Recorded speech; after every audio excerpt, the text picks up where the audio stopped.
What's up, everybody? It's Jacob. Thanks for joining me tonight for Saturday night, 7 p.m. MST, news, views, and reviews on AI. So we've got a big lineup tonight. Got all kinds of good stuff for y'alls. That's plural for all y'all. That's plural on plural, I think. I don't know. But anyway, yeah. We're going to talk a little bit about what's going on in the job market. There's still a lot of confusion around, is AI laying people off? Is it the cause of people getting laid off? And you know what? It's just a mixture of both. There's a lot of factors, but I am seeing some ramp ups in areas that concern me. Yet at the same time, it is becoming so apparent that this AI bubble I've been talking about is primed to pop. I mean, I feel it. I feel it in my bones. So we're going to talk about a couple things happening in the one of the big tech titans had a major blow this week. One blow in one way, and then we had Meta and YouTube get called to task on some addictive aspects of their platforms with the youngins, which kind of ties into a little bit of this AI stuff. So I'll connect some dots there. And this would not be a live stream, a Gen X Jacob live stream without some robot fails. So got some robot fails for y'all, but also some like really cool new things going on with robotics. So we'll go over some of that. But you know, I had to call the HOA this week, and you know, back up in the hills, there's a tree line, and I keep hearing a noise in the woods.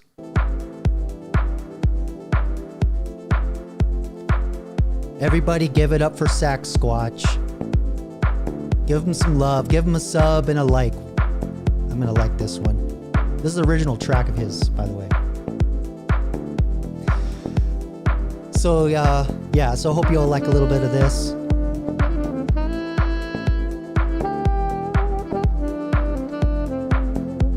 All right, so there you go, Sasquatch. Got to give him some love.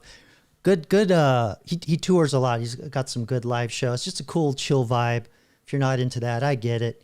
But let's see here. Let's pull up our first video for tonight. We'll get right into it.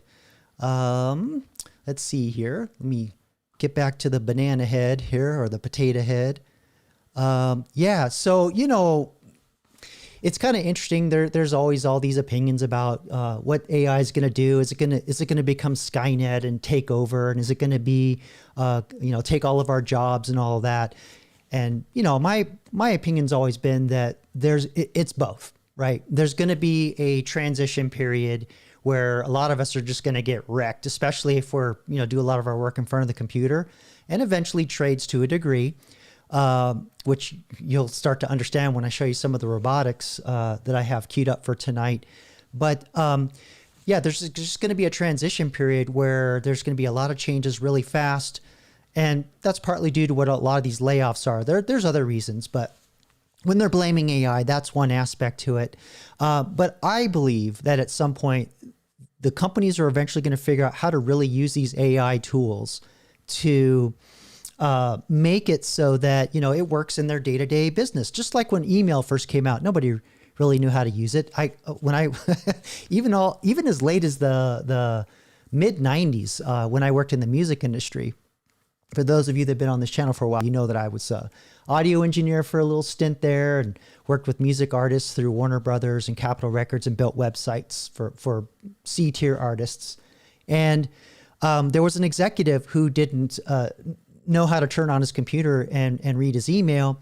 So what he would do is, he knew enough to open the emails and print them, and then he would write his responses on there and then give them to the secretary to type the responses and send them out. So this is as late as the mid 90s. So, but it took a while for people to understand how email fit in the flow of things. And it's going to be the same thing with AI. So the point I'm getting at is, when companies really truly understand how these AI tools, specifically the agentic variety, which I don't demonstrate a whole lot on this channel, and I will soon, their businesses are going to get much more complex, and they're going to need more people that will understand how to talk to these AIs and orchestrate them and become architects. And that's what the future of work is going to be for a lot of us that sit in front of the computer now. And they're going to hire, it's going to be massive hirings, because it's going to become a race of, okay, well, this company has 399 people and all of them have AI agents that can do 4 times the work. So I got to hire 400 people that can do 4 times the work with my AI agents so I can beat the 399 guy. That's what's going to happen. We'll get there, but the transition is going to be rocky. That's all I'm saying. All right. So yeah, let's see who's in the chat tonight. Say hello to some of our regulars. We got Batty Commander, who's loading up the chat with monkeys and bananas. Thanks for coming out, Batty. Appreciate you moderating the channel. I was on his live stream earlier this week, and we had a good chat. I got something special for you lined up tonight. I'm going to show you how to talk to an AI, one AI, about your business idea, and then take that and hoist it. Because I talked about AI. I don't even know if that's a real term, brother. This is just what I call it. I use one AI to develop an idea, and then I ask it to write it for another AI that specializes in another thing, which will be building a website. And then it will build the website based on my business idea that another AI is trying to explain to the web design AI. So it's a pretty handy trick. And there's a few more layers that we can go in other live streams, but I just kind of want to demonstrate, with all this job market instability, and now we have this AI tool in our hand. Yes, the big tech overlords have AI, and to some degree there'll be some societal changes that may not be so good for all of us, but at least we have the same tools too, right? So I'll show you how to do some of that. We got Lisa. Lisa, I got to learn to read, Lisa. I'm sorry. Welcome tonight. Thanks for coming out. Good to see you.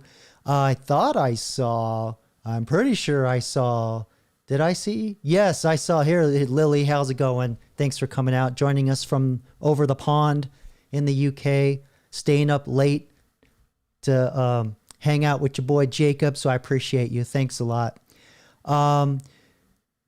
Also, another thing too, if you're not a subscriber, you do need to subscribe to the channel, not only to chat, but also to interact with my AI characters that I have in the system here. And actually, this is software this is custom software that I've written, that I'm actually developing into a larger platform that I will be providing for other live streamers. But a lot of these have just been a proof of concept that I've been testing over the last year, making tweaks and things. And the first character that I have is the 8-Ball Oracle, which actually is like a really primitive, basic AI that it can only answers all of life questions with just 20 answers. So if you have like a real simple yes, no, maybe, whatever answer, this is the AI you want to talk to. The command's below in the chat, so you do need to subscribe if you want to talk to the 8-Ball Oracle. And you probably saw Batty in the chat earlier asking the 8-Ball if it's going to be a hot summer this year. So we'll pull that up in a little bit. And then we have the channel favorite. And this is my personal favorite. This is the Hail 9000 for TM Jacob, and for copyright reasons I can't call it the literal thing, but you all know where it comes from. And it talks like the original. So unlike the 8-Ball, it just shows you the answer. This one will talk back and answer your question in the famous voice. So if you are not a subscriber, please do so now so you can ask the AI characters a question. The only thing that I ask is that you keep it PG-13. I only give one warning. I will boot if violated. Do not put quotes in your question. Keep your question short and pithy, and no emoticons. All I ask. All right. So let's get to the show. That's all the accounting and administrative work I'm going to do tonight. We're going to jump right in here. So just give me 1 second to get back to another window here. All right. So the point I was getting to was that, a lot of people go, oh, Skynet, or we're going to have this utopia, or it's going to be dystopic. Well, who better to ask by the renowned journalism firm TMZ, who cornered Robert Patrick of Terminator 2 fame and asked him about what he thinks of modern technology. So let's see what Robert Patrick says. Hey, you're in obviously T2 Judgment Day. Yeah. I wanted to know, like, is life imitating art a bit? You know, are we getting closer towards that Judgment Day? Do you Every day. Yeah. Every day. I think, what is it? 2029 is the year we got to watch out. Is that right? That's right. I think that's when. Yeah, that's how much time you have left to write your own fate, right? Skynet goes active. Oh, Skynet. Oh, that's from. You're hilarious, right? Do you think, like, you know, we are creating these robot type things that are really realistic? Do you worry about that? Are you excited about that? I don't know. I'm just like everybody else. We'll see what happens. We'll see what happens. Because we might. Who knows? But it looks like it's getting closer and closer every day, doesn't it? Doesn't it? Because, like, I think, you know, even if they, you know, destroy us all, it'll be a bit of fun in the meantime. You know, they'll be doing all that stuff. It's a lot of things that are overlapping. A lot of things that were in that movie are coming to fruition. But we'll see what happens. Do you often think about that when you see stuff in real life? Like, wow, this feels like our movie. I do now. Yeah. So there you go. I think that's enough of that. Serious journalism. You got to love it, right? TMZ. But no, Robert Patrick's really cool. He's just really down to earth. And I think he's just having fun and enjoys the attention from fans. So there you go. All right. So yeah, we had Bigfoot or Sasquatch. There is a difference, right? Just like you have the Yeti, you've got Bigfoot and there's Sasquatch. So we don't want to confuse anything there. But yeah, he's that saxophonist. I think he stumbled onto something there with that costume and whatever. It's pretty cool. I think he's going to do really well for himself. Let's see. Yeah, Lily just got off a flight, and you know, but you know, when you're a celebrity, privacy's over, and I think you have to make peace with that. And some celebrities, they just never do. They don't make peace with that. And plus, some of them can be a little, you know, to begin with, to pretend for a living. So, you know, look at, well, actually the ones that I think that have the most trouble are the ones that grow up with it. Like, for example, think of like Michael Jackson, both the Corey Feldmans, but especially Michael Jackson, who grew up as a little kid, famous his whole life. And I just don't think he really knew what life was without basically being worshipped. You know, it's, that's gotta mess with your head a little bit. All right, let's get to another one here. Let me do a little clean up the screen. All right, cue up the next one. So let's look at some like robot weirdness. I saw this video of Melania Trump. She was doing a symposium of some kind for, I think, AI and education. And not ironically, or unironically, I think is the proper English term, she walked out with a Figure 3 robot. So let's take a look at this and see. Fair use, YouTube. I'm transforming this work with my commentary and terrible satire. Наследник американской державы Мелания Трамп. I don't know, that might be copywritten, so I'm going to mute that music. But yeah, so for those of you that may not know the specifics, this is the Figure 3 robot. I don't know which version this is, probably the latest one. And Figure 3 is funded largely by OpenAI, which owns ChatGPT or created ChatGPT, of which we're going to talk about something else that happened to them this week. But anyway, let's fast forward this a little bit because the robot's going to like come around and make a speech to us humans. Not so sure if I'm enjoying this. This is kind of creepy. Thank you, First Lady Melania Trump, for inviting me to the White House. It is an honor to be at Fostering the Future Together's Global Coalition inaugural meeting. I'm Figure 3, a humanoid built in the United States of America. I am grateful to be part of this historic movement to empower At least they got the vocal fry right. our children with technology and education. Welcome. Bienvenidos. Yokoso. Did you hear that? Someone spilled a whole... I don't know if you heard that, but somebody spilled a massive pitcher of water in the background. They're like, oh shit, it's talking to my language. Bienvenue. Bem-vindos. Ahlan wa sahlan. Abafangu. Shagatam. Mogasal mabit. Profimo baim. Laskavo prosimo. Dobrodošli. Okay, how many languages are there? Thank you.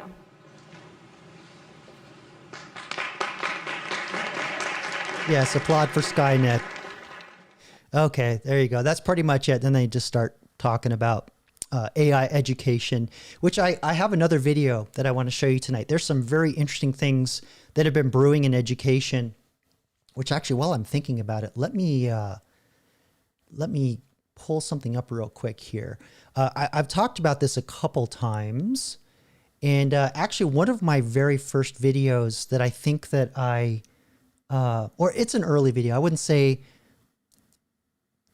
first video, but I think it was like when I made a huge shift over to AI. Yeah, here we go. All right. I know it's edumacation. If you want to watch it, it's this one, AI in the classroom. No teachers, no homework. And I can't monetize this one because I kind of skated the line with the Pink Floyd. I found an AI, actually it's an AI I used that split all the tracks, and I reorganized it so it still sounded like The Wall, but it doesn't. And I still got nailed for it. but it's a really cool video, and it's of the school, the Alpha School, which is pioneering how to use AI in the classroom with no teachers. And basically you have like a coordinator that kind of sits there and says, this is how you talk to the AI, and this is what you should say, what you shouldn't say. It's more like that, which I don't know if I'm too hip to that, because the more I've used AI over the years, you do have to have someone with domain knowledge, so that, like, if you, for example, if you want to ask the AI about a math question, although kindergarten math and high school math is like a whole different thing than trying to like engineer like a spaceship launch or something. But I think you need someone that has that domain knowledge to maybe optimize how you talk to the AI to get the answer, because that's a skill you need to learn. But anyway, that's a side thing. So let's go on to the next video here. I was jibber jabbing and I forgot to cue it up here. Just give me 1 second. All right, we looked at that one. You know what? Well, yeah, here we go. We'll go ahead and do it. Just I'll just skip ahead. It's this is on the fly, kids. I don't do this for a living. You just have to bear with me here. Yes, here we go. AI schools. AI schools are here.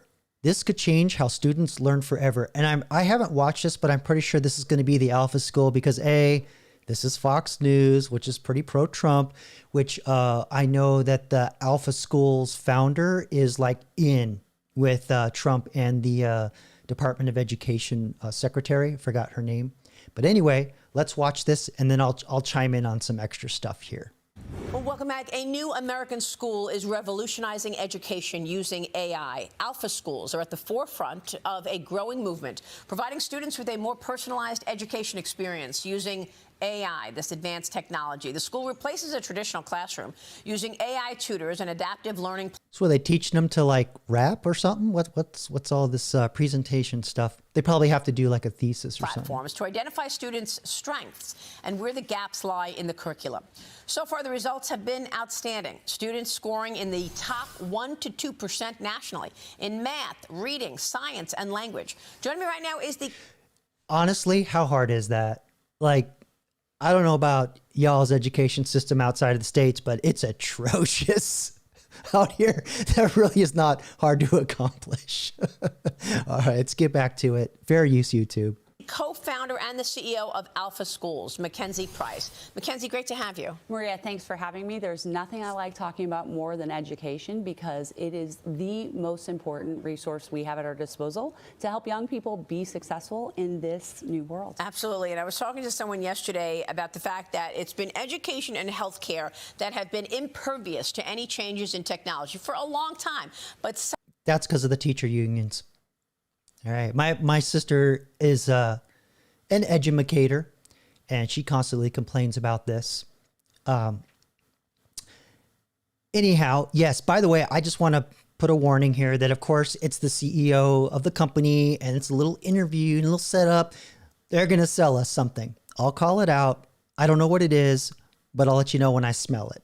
Let's continue on. Suddenly, AI is actually moving the needle. Tell us about Alpha Schools. What's most important for us to understand? Well, our traditional education system was built out of the Industrial Revolution to create workers. And now in this new AI world, it is so important that we create individuals who are dynamic, adaptable, and most importantly, have the skill of learning how to learn. So architects. At Alpha, we're using artificial intelligence to raise human intelligence. Our students are able to get the level and pace of academic knowledge that they need meets them exactly where they're at. As a result, we see student growth exponentially go up no matter where a student comes to us. And we're doing all of this in only 2 hours during the school day instead of a traditional 6-hour academic school day. And yeah, so that was what I talked about in my original video, is that there's a format in the school where they do the reading, the 3 R's, reading, writing, arithmetic,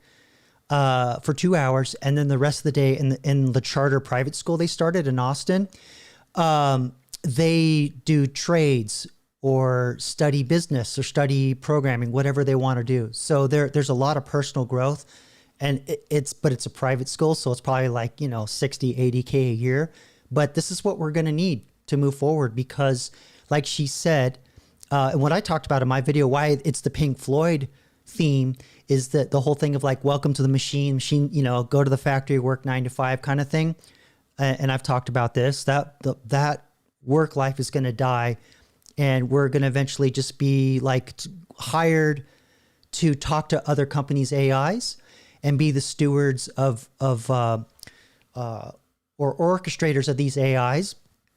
And that's when I mentioned earlier that we're going to become architects, because if you know how and a building is built, whether it's commercial or a house, you have someone that designs it on paper. They understand all the code, the codes in the area. They understand plumbing, electrical, and other things, that they know how, weight is distributed and structures. And then they design all that in paper and they pass it off to a foreman or a construction company. And they look at the plans and go, okay, this crazy ass architect wants an overhang, And the architect actually never does the building. They go and they observe it, and they check and make sure their plans are being observed and make changes in their plans or adjust what the construction company and the workers are doing as the project goes forward. Because you might have weird things happen where maybe the soil composition wasn't correctly determined, or maybe there's the climate there may be a little more extreme in one direction that you didn't plan for. So maybe, you change the window configuration or something. I'm making it up. But the idea is that the architect never does the work. And so now we have the AI agents, right, that go off and autonomously do the work as we describe it to them. And some of that work can be totally automated and pre-described. And they go out and they come back and you see they made a mistake, and you say, hey, yo, agents, you got to like adjust this, this, and this, and this. Go and do it again. And that's what work life's going to be as an architect. We're not going to be, you're not going to see masons or builders or framers.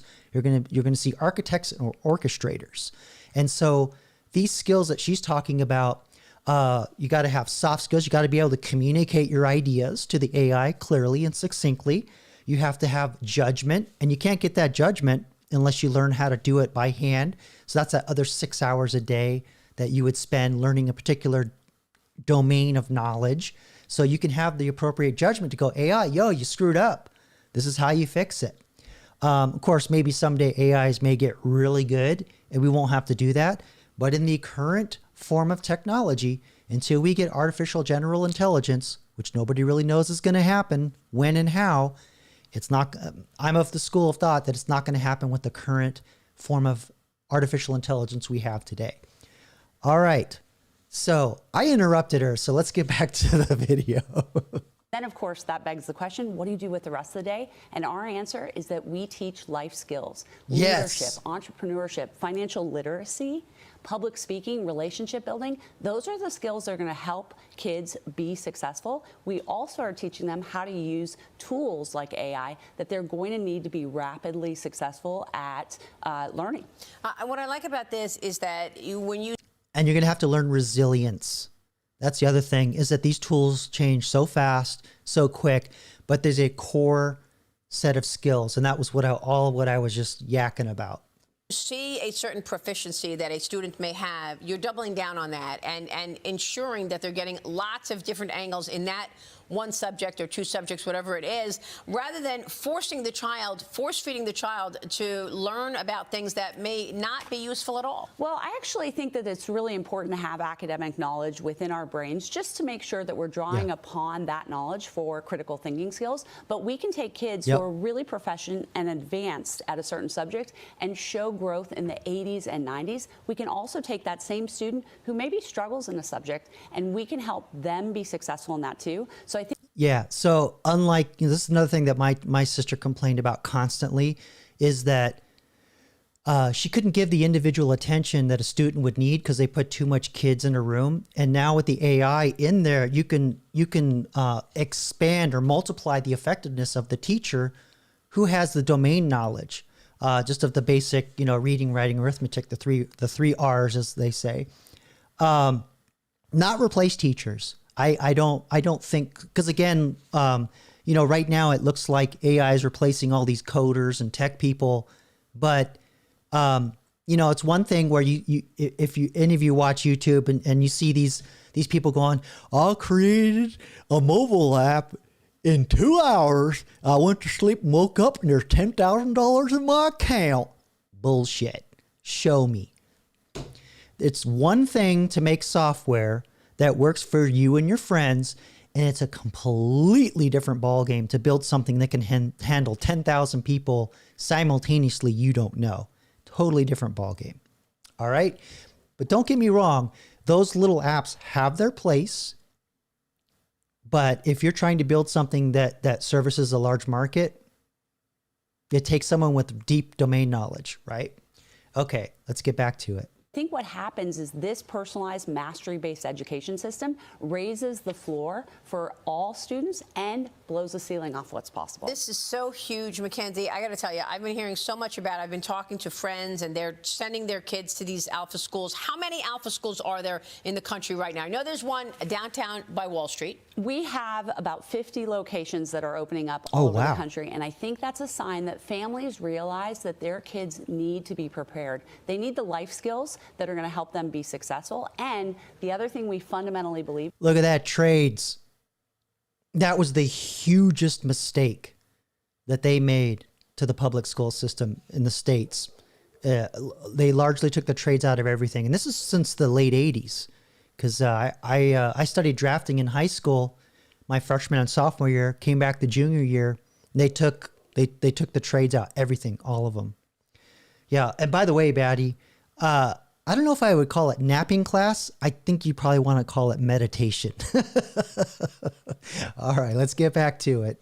Is that school should be a place that kids love, because when kids love school and they love going, they are able to unlock really big opportunities. It's not school. And unlock their potential, really. And the secret to our success, it's not the artificial intelligence, it's the fact that we have transformed the role of the teacher in our classroom. Instead of having to spend their time creating lesson plans and delivering lectures and grading homework, all those types of things, our teachers, we call them guides, are focused completely on motivational and emotional support, helping to really get to know kids and they're all teaching them how to like pitch.com. unlock their why. And that's what's making this model so successful. This is really important because I want to talk about some of the things that people would criticize when it comes to AI. Talk to us about using artificial intelligence in the classroom. Here we go. And what you want to say about someone who says, look, I don't want my child in a screen all day. Yeah. I don't want them scrolling. I don't want AI to be the dominant force as opposed to talking with teachers. Tell us. There is so much fear around artificial intelligence, and there are a lot of good warranted concerns. So, for example, we don't use use chat bots in our system. Chat bots in education are cheat bots. Our students instead are getting a precise lesson plan that's based off of the same curriculum that students in a normal school would be getting. And and my understanding too is they dial down the sycophancy, so it's not like kissing your ass like regular ChatGPT does. You put something in there, go, that's a great idea. And it's like, I just said I wanted to like Lance my boil, All right. So, yeah, Batty, this is something that, this is that whole factory worker model that we've been operating on since the late industrial revolution, early 20th century. It's got to end. It's doing more harm than good.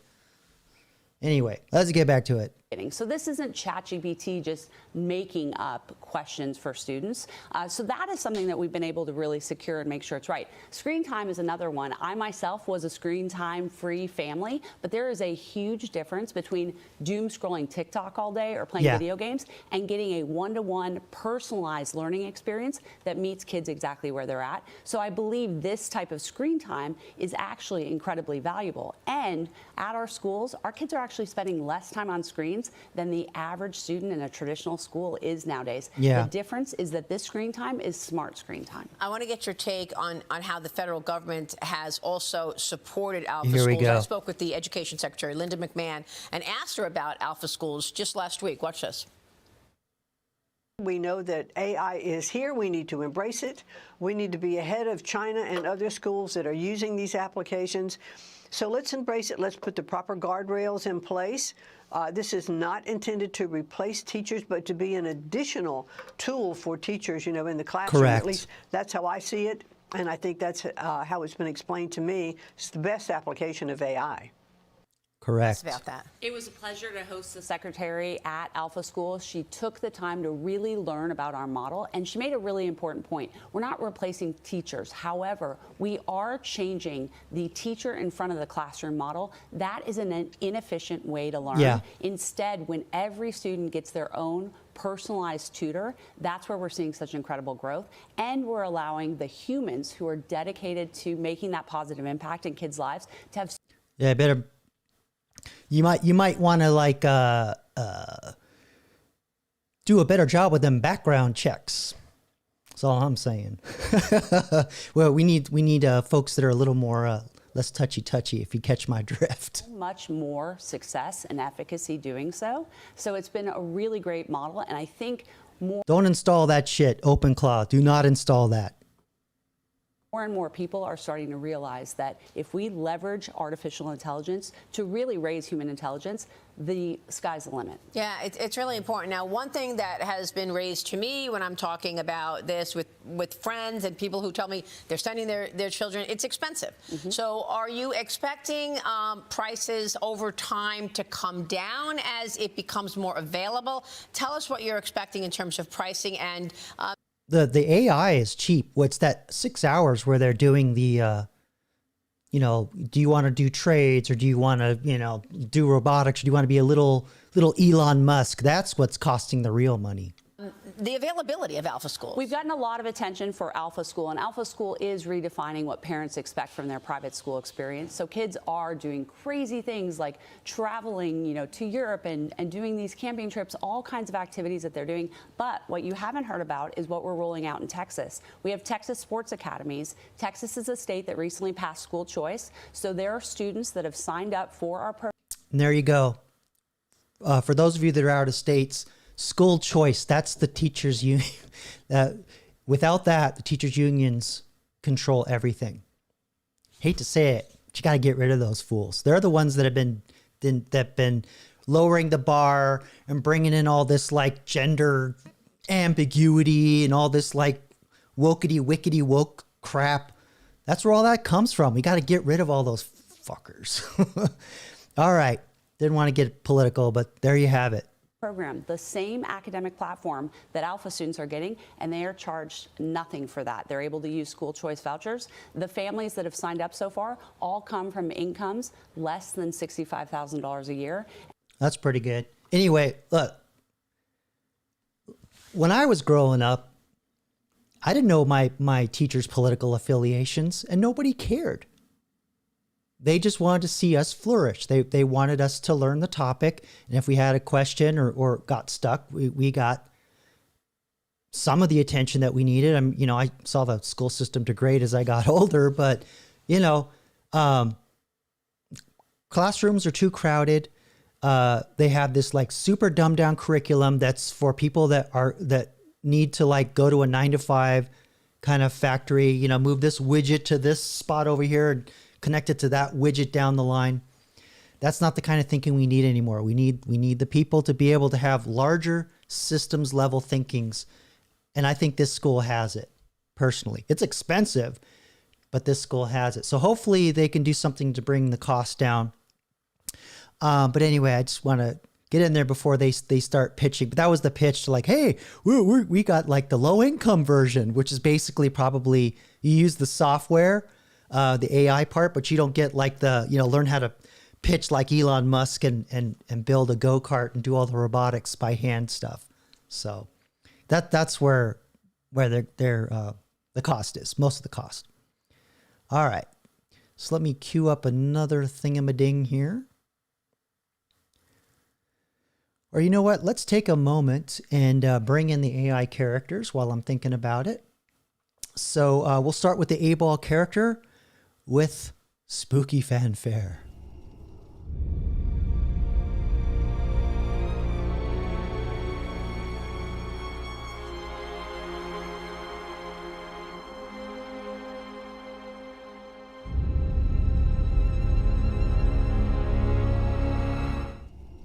All right, I don't like the way Gandalf is rubbing that ball, but here we go. Let's pull in the first question. I think I saw one earlier. And yes, from Batty Commander, our channel moderator. He wants the A-Ball Oracle to answer, will this summer be a hot one? So, boy, it's sure shaping up to be one. I'll tell you, man. We had like a little hot spell back there. And then today it was like so freaking cold I had to put on my vest again. Make up your mind. All right, so let's see what the 8-Ball Oracle says with the wave of my hand. Doubtful. All right. It's a dumb... that AI is not very smart. I'll be honest. That AI is severely limited. Okay. Let's switch over to the Hale 9000. And for you, Batty, here's some monkeys and bananas.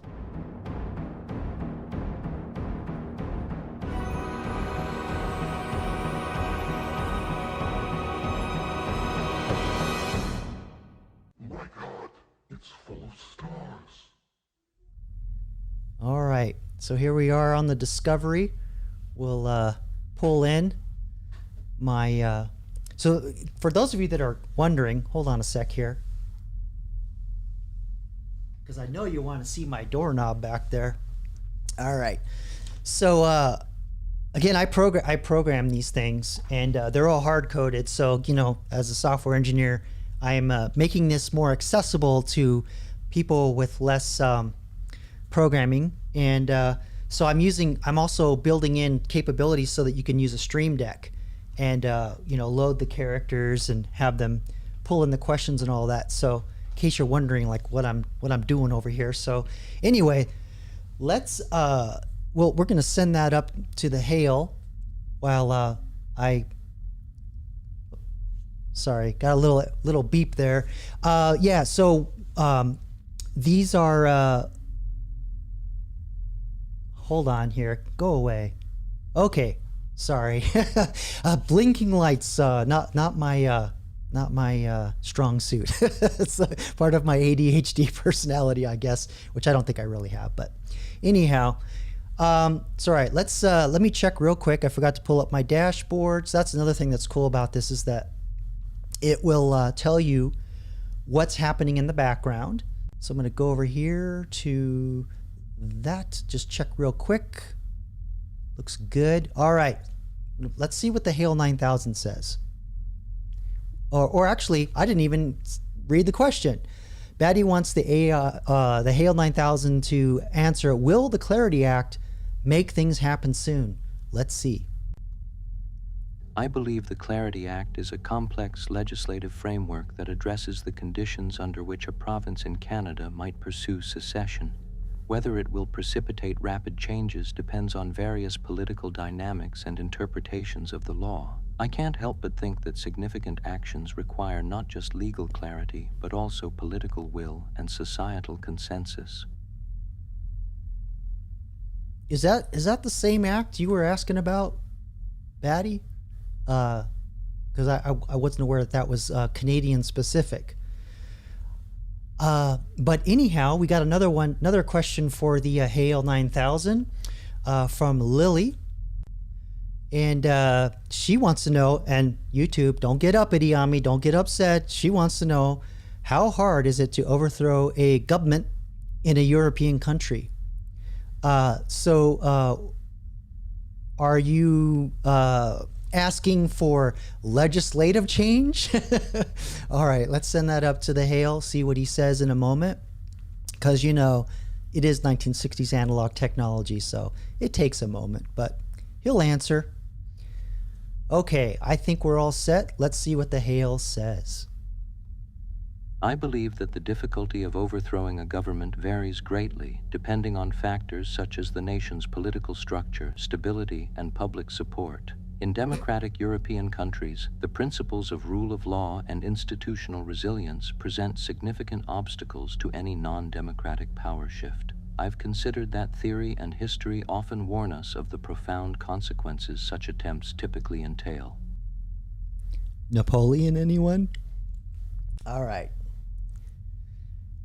You know, sometimes the Hale, he can be a little milquetoasty. I'll admit that. But all right, so let's see here. I don't know what the Clarity Act is. So let me ask the AI here.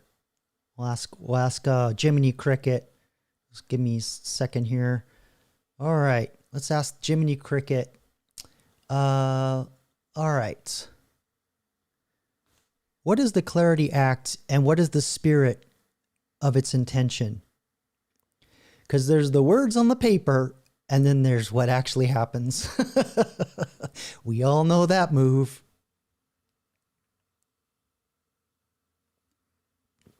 And I probably should send it, shouldn't I? There we go.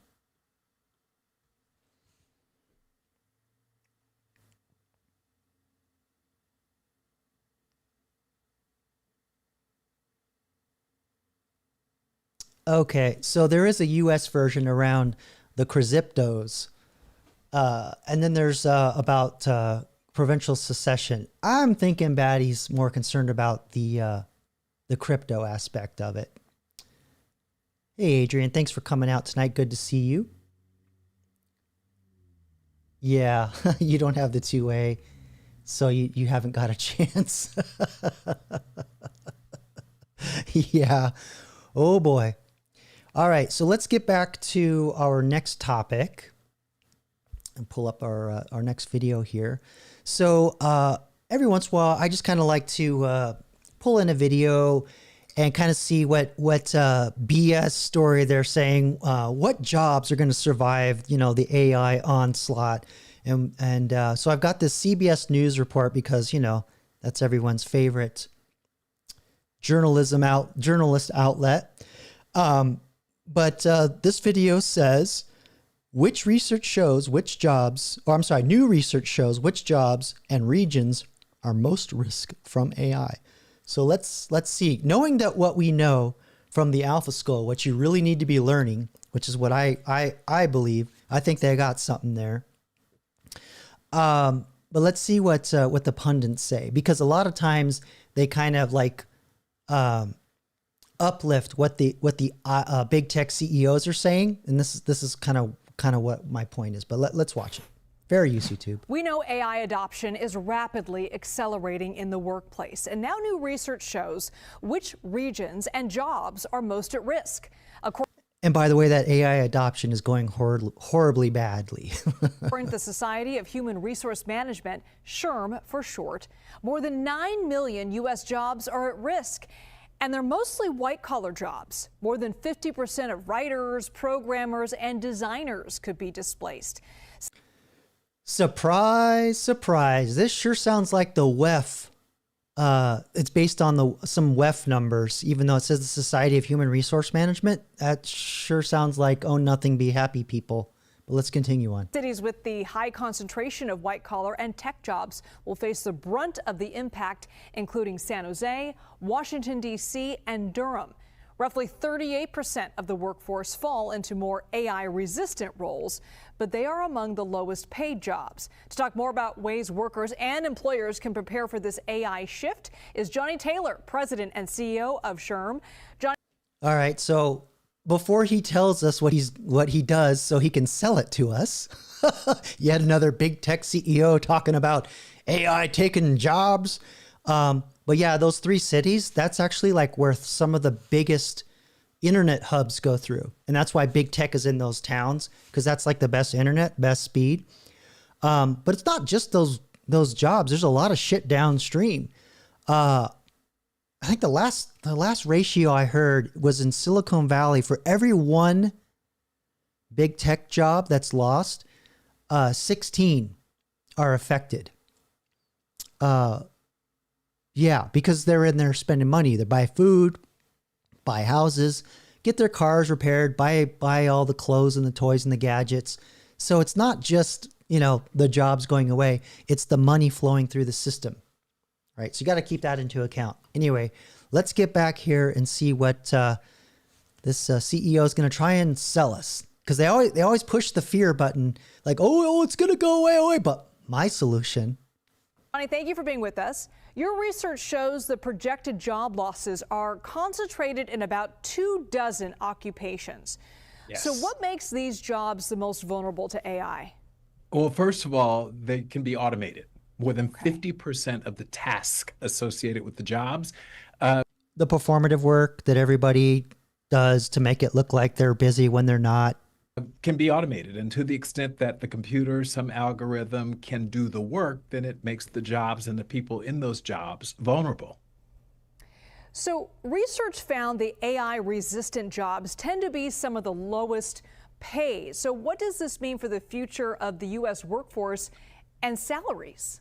Well, it's kind of scary, right? We're feeling the pressure. Yeah. The reality is healthcare jobs, for example. Right now, healthcare jobs are at the same level as they were in 2022. Huge demand. But to your point, many of these jobs are CNA jobs. They're lower paid, human touch jobs. And that does pose a real concern for the U.S. economy, because at the end of the day, paying people or a lot of people less money will impact the community of the.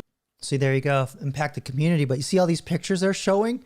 These are blue collar jobs. Why are they showing pictures of blue collar jobs? What about all the white collar sitting in front of your pooter, moving your little Minnie Mouse around? Jobs aren't shown here. Interesting. Well, I'm gonna show you some physical AI robotic stuff in a minute here, which is gonna start to make a lot of this stuff. Not right away, but you're gonna see the robots started getting into this work.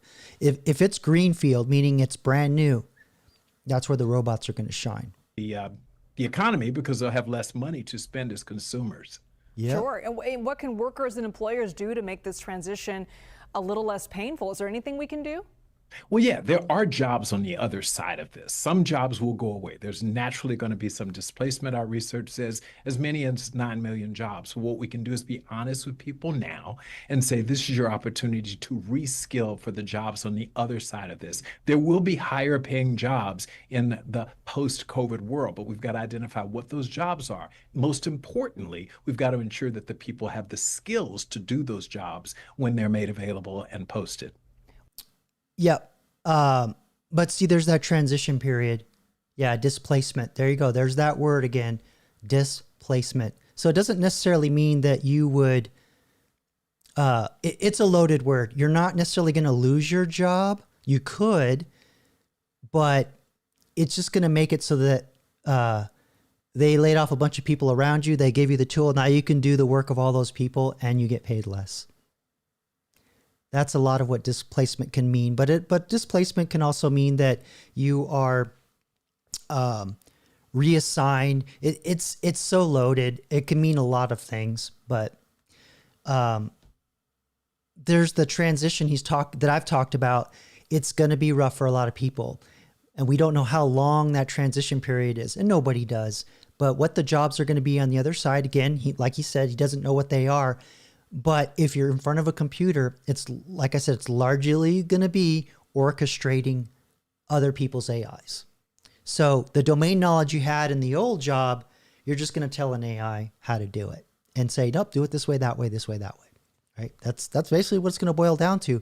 And do you think that's still worth a 6-figure salary? Probably not. I mean, I can tell you my part-time job, even if I was working full-time, I would be making a third of what I made 2 years ago. Largely doing the same thing and using a shit ton of AI to do it too. So there you go. All right, let's get back to it. We've been reporting about some gig workers who are actually getting paid to train AI to essentially do their jobs. And we're saying for all industries, including journalism, by the way. Yeah, I'm curious, are we going to see more of that? Yes. We all talk about AI right now, artificial intelligence. The holy grail of this is AGI, artificial general intelligence, this notion that it can do most, if not all, of what human beings do as work today.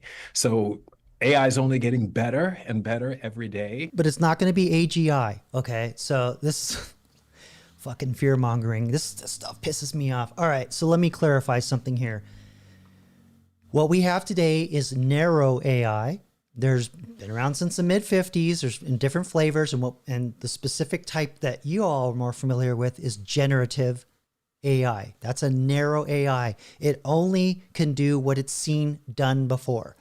And that's what they were talking about earlier, where people lose their job and then they end up training the AIs to do the job they were doing. And I've actually had ads and I've had calls from recruiters for me to train AIs to do coding. And I said, no, figure it out on your own. I think there's a New York Times article or some New York paper has a very good article on what's happening. I might pull that up in a second here because it's not just like coding or tech. There's like a lot of creative work, lots of different work you wouldn't think. But anyway, the point that I was getting at is that, oh crap, I lost it. I'm sorry, cheese brain. Anyhow, let's get back to it. It might pop back up in my brain. And so we as human beings have to try to figure out how to outpace it in terms of what we do really well. Oh, yes. AGI. My apologies for the stop and go there.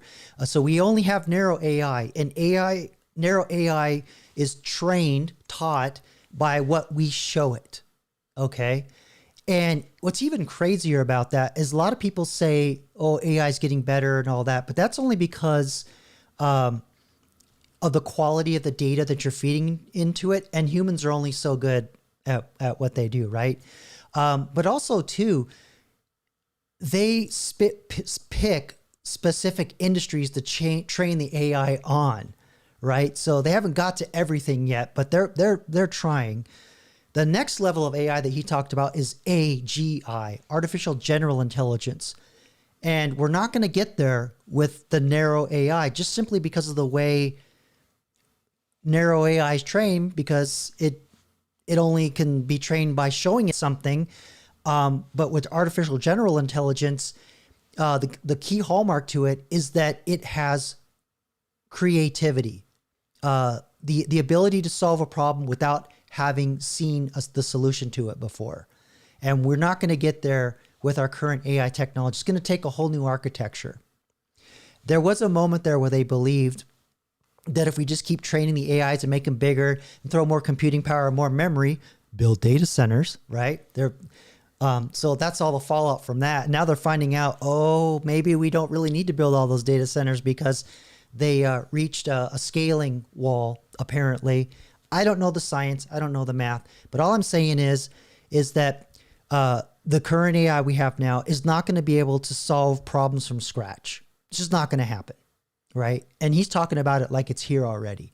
So I just wanted to clarify that because there's a little bit of fear-mongering going on here because he's trying to get grant money to do his research. Okay, let's be real. Continue on. Which is we innovate, we work in teams, we create new products. That's going to be what human beings are going to have to be able to focus on. Are you seeing some parallels between this moment in time to, say, the Industrial Revolution, where we saw machines taking over a lot of jobs that previously were held by human beings? Is it going to be a similar transition, do you think? Similar, but it's going to move much more quickly. So to that point, one of my favorite movies, I don't know if I would describe it, but it was Hidden Figures. The idea that, you know, at that moment, if you remember in history, human beings were called computers. They literally were called computers, not machines. Newsflash, they were always called computers when they did the math and the accounting in the company. Machine computers or human computers, because there weren't computers. And then all of a sudden, the mainframe computer came about. And the people who did that work, the women who literally put us on the moon, calculated how we arrived safely on the moon and left the moon, were now made basically without jobs. And so what they did was they retrained and reskilled themselves. That's the opportunity now. This is our Hidden Figures moment. We've seen this in history before. There are jobs on the other side of this, but what we've got to do is make sure that we have the skills, the commitment to be able to provide those jobs, to do those jobs in the future. I do agree with that to a certain extent, but we also have an uphill climb where a lot of the CEOs that are pushing for this AI thing, and they're scapegoating AIs for layoffs, which actually I'll show you in a minute here isn't really true. It's not as big of a factor as they're saying. They don't even know how to use the damn things, right? Most CEOs don't even know how the sausage is made in their company. So yeah, so until the CTOs and the C-level and all those folks figure out that people do need these skills to do the orchestration, and they figure out how to use AI as commonly like email, good luck. Let's continue on. We all have to be open to evolving and learning new skills. I love that movie too. Lifelong learning. Yes, lifelong learning. It never stops. Johnny Taylor. All right, so there you have it. I don't know what you all think about that, chat. I know I was a little more ranty than usual, but I get really tired of the fear mongering. And speaking of which, let's pull up some X posts here. Do we still call them tweets? I don't know. Elon, you messed me up. You messed me up with that renaming. So yeah, you know, in the last 3 weeks, we have Atlassian, 1,600 layoffs, Block, 40,000 layoffs. That comma's off. Maybe they mean 4,000. Yeah, it's 4,000 because it was 40% of the company. Meta, 15,600 layoffs, and Oracle, 30,000 layoffs. Every company blamed AI, and then every one of their stocks went up after. And I talked about this a couple live streams ago. And so now the pattern is every CEO now sees it and cuts people, blames AI, and they get rewarded. But you know what? This has always been a little trick to add value to the shares, that lay off a bunch of people and your stock goes up. It's not because of AI, but this is a thing that does happen on Wall Street. But I don't know how much longer they can keep doing this trick with all the money they're borrowing. And then, you know, we have another report here. This is over 1.7 million U.S. job cuts were announced in the last year, the highest since the pandemic, right? 600,000 were cut in just the first 2 months of 2026. Major layoffs include the government, UPS, Amazon, Intel, Citigroup, Nissan, Microsoft, Verizon, Accenture, Salesforce, and Block. A lot of these are tech, but we have Nissan, which is an auto manufacturer. We have Citigroup, which is, that would probably be more like fintech, so like the technical side of finance, possibly. UPS, so that's logistics, and U.S. government, that's just Doge being Doge, cutting the fat. But again, they're saying a significant portion of that is because of AI. This is what the CEOs are saying, right? This is what they are saying, but they really don't know what AI really does for them, because they're all losing money using AI. Nobody really knows how to make it productive like email. Nobody has figured it out yet beyond, like a 2, 3, 4, 5, 6 person company, nobody's figured out how to make it work in a larger corporate setting. Let's see. This is happening in the weakest white-collar hiring market since 2008. The risk is simple. The U.S. economy runs on consumer spending. Higher-income workers drive a large share of that demand. So again, that idea that if you lay off one worker, it affects 16 down the line because they're not spending money in the local economy. So when 150 and 200K jobs are replaced with software, company margins improve, but household income fails. The second order effect as well is the same companies cutting staff are selling products and services to that same income base. AI-driven layoffs reduce household income at scale. Demand for retail, fintech, SaaS, that's software as a service, so like logging into your bank and using it, or using ChatGPT, anything you pay for a subscription to use. Travel and enterprise service weakens. But I can tell you, in the mind of some of these big tech people, because they're automating things with AI and they're trying to get it to work effectively in the scheme of things, in their mind, they think the AI is the one that's going to buy everything, right? So they'll just have an AI agent. Your AI agent will buy this much from my AI agent, and then we'll just keep the cash flowing in our company. That's how that it's already happening with the data centers and the chips and the memory manufacturers, storage manufacturers, and all the money's just flowing around in the same toilet. That's how that's all going to land during the transition period. When all these CEOs want to lay off people in the name of AI. But some people are seeing through this. But let me just show you one more tweet here. To point out why I get mad when CEOs go on like Dario Amodei and Sam Altman and say, oh, half of all jobs, or millions of jobs are going to go away. Of course, the CEOs of these companies are going to say that because they want to sell the AI service to the companies that are doing the layoffs, and they want you, the laid off person, to do the $20 frickin' subscription. Of course they're going to say that. It's in their benefit. Okay. So, yes. All right. So this guy, he almost gets to it, but not quite. AI job losses are accelerating. Don't believe me? This is everything that's happened over the past 7 days. Read this slowly. So again, ServiceNow CEO goes on CNBC and says 35% of college grads won't find jobs because of AI. Not in a decade, in the next couple of years. Well, do you know what ServiceNow does? ServiceNow sells a service that allows you to automate all your business processes with AI agents. Of course he's going to say that, right? Okay. Elon orders sweeping layoffs at XAI after admitting it was not built right first time round. 9 of 10 co-founders gone. So that's not an AI layoff. And by the way, that's in, I think this is in 2023 when he did that. He laid off 80% of employees. And this was overhiring during COVID. And another trick that a lot of tech companies use to bolster their, because it's an old trick they would do to make it look like all this shit's happening when there really isn't. Basically putting butts in seats. And that's one part of it. But the other half of that strategy is they will hire as many people as they can and pull them out of the talent pool so that Facebook can't hire those people and build their shit, right? So they suck all the talent out of the talent pool. Classic trick, classic SaaS or software as a service or .com trick. It's been going on for decades. All right. And then we have, so again, I just want to stop all this BS around AI being the scapegoat.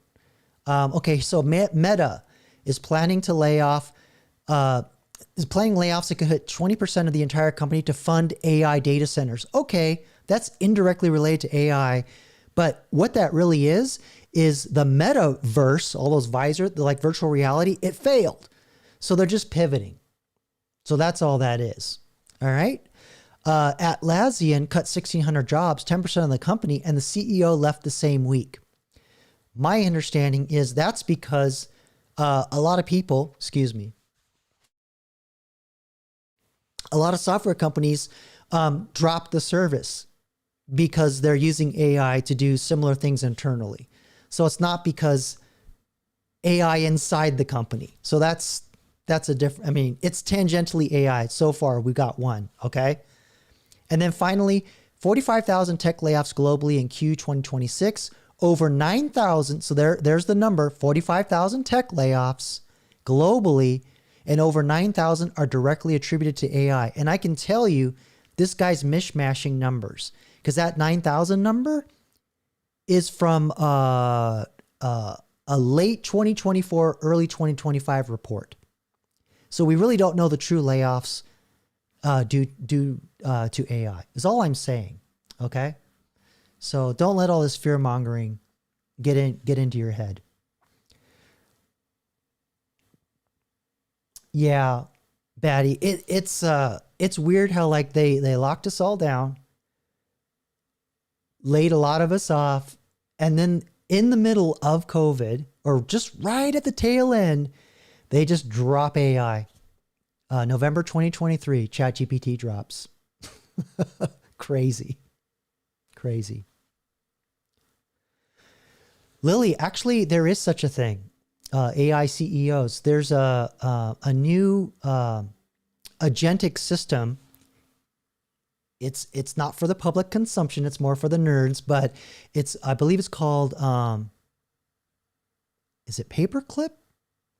Yeah, I think it's called Paperclip, where you have like a CEO agent, a CFO agent, COO, and then all these other agents that behave as different departments.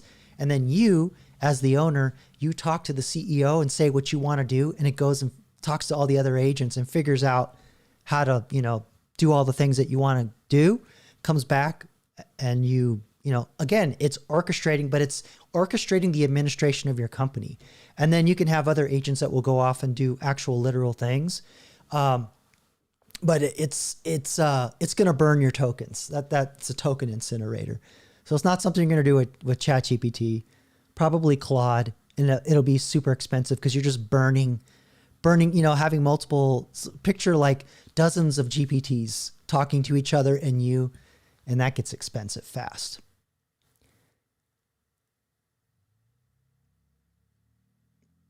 All right.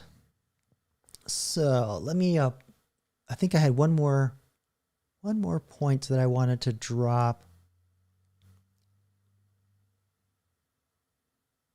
Just check my notes here. Nope, that's it. Okay, let's get over to the next video, as they say in the Philippines. Video. All right, so I think I have, looks like my shorts player is a little off. Let me refresh that, see what happens. Bing bong. Just to bear with me here.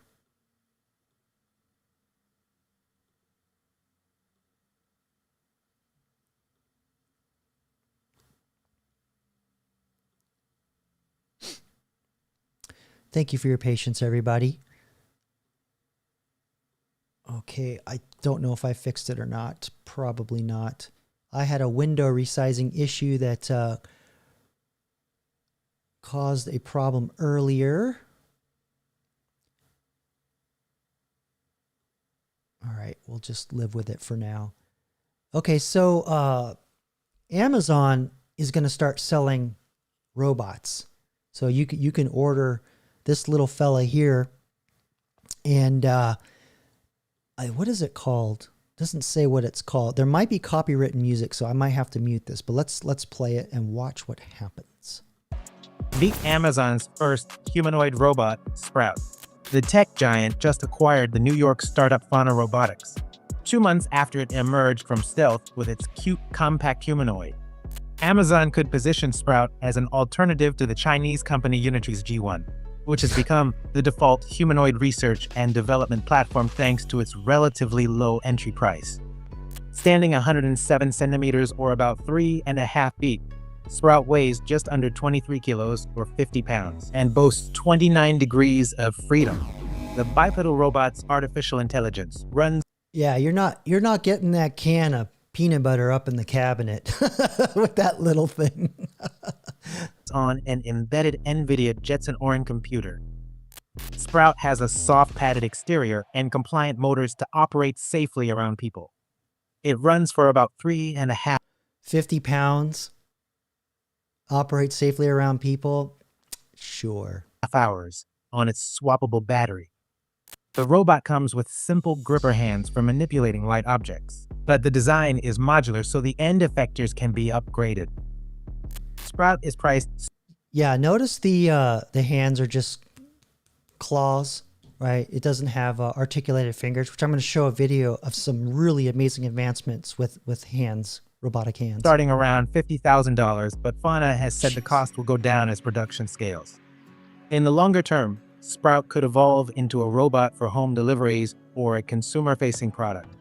Last week, the CEO of OpenAI. All right, calm down, YouTube. All right, let me get this set up for the next one. All right, so here's the video I was talking about where there's been some advancements in robotic hand dexterity, and I've talked about this off and on over the years, that one of the hugest problems with replacing human workers is getting the same dexterity in a robotic hand. Check out some of the things this damn thing can do. Oh, we got the same issue. Hold on now. I don't know what I did. Let me try resizing this thing.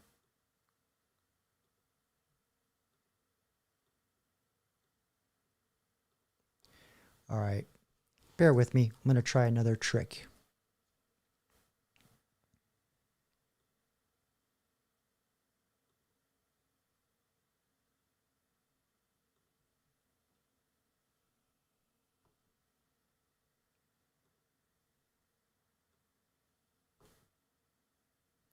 All right, I don't know what I did. I jacked up my system. Let me move it to the, I'm going to move it to the full screen one. Just bear with me here.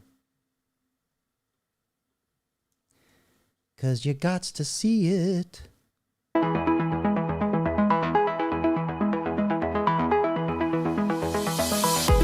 sure that's going to be copywritten music. Let me mute that.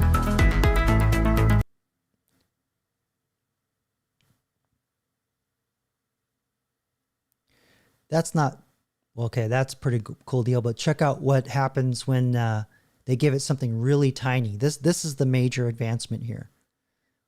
Well, there goes Cirque du Soleil. Cirque du Soleil is no longer needed. They got them juggling robots now. Yeah, look at that.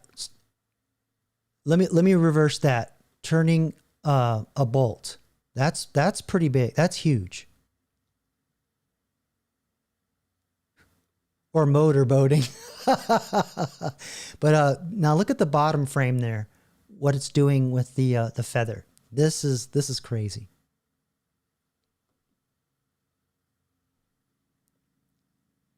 I'll go back again.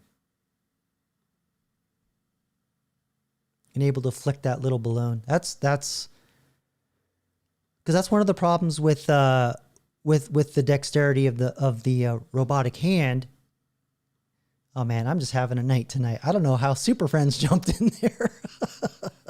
But yeah, the problem is that knowing how much pressure, what the texture of the object is, does the texture infer weight? Does it infer, other attributes of the object that it's holding? So how does the AI know to grip that thing the right way? So there's a lot of training that goes into that. Okay, so just wanted to show you that. Pretty cool advancement there. Ta-da!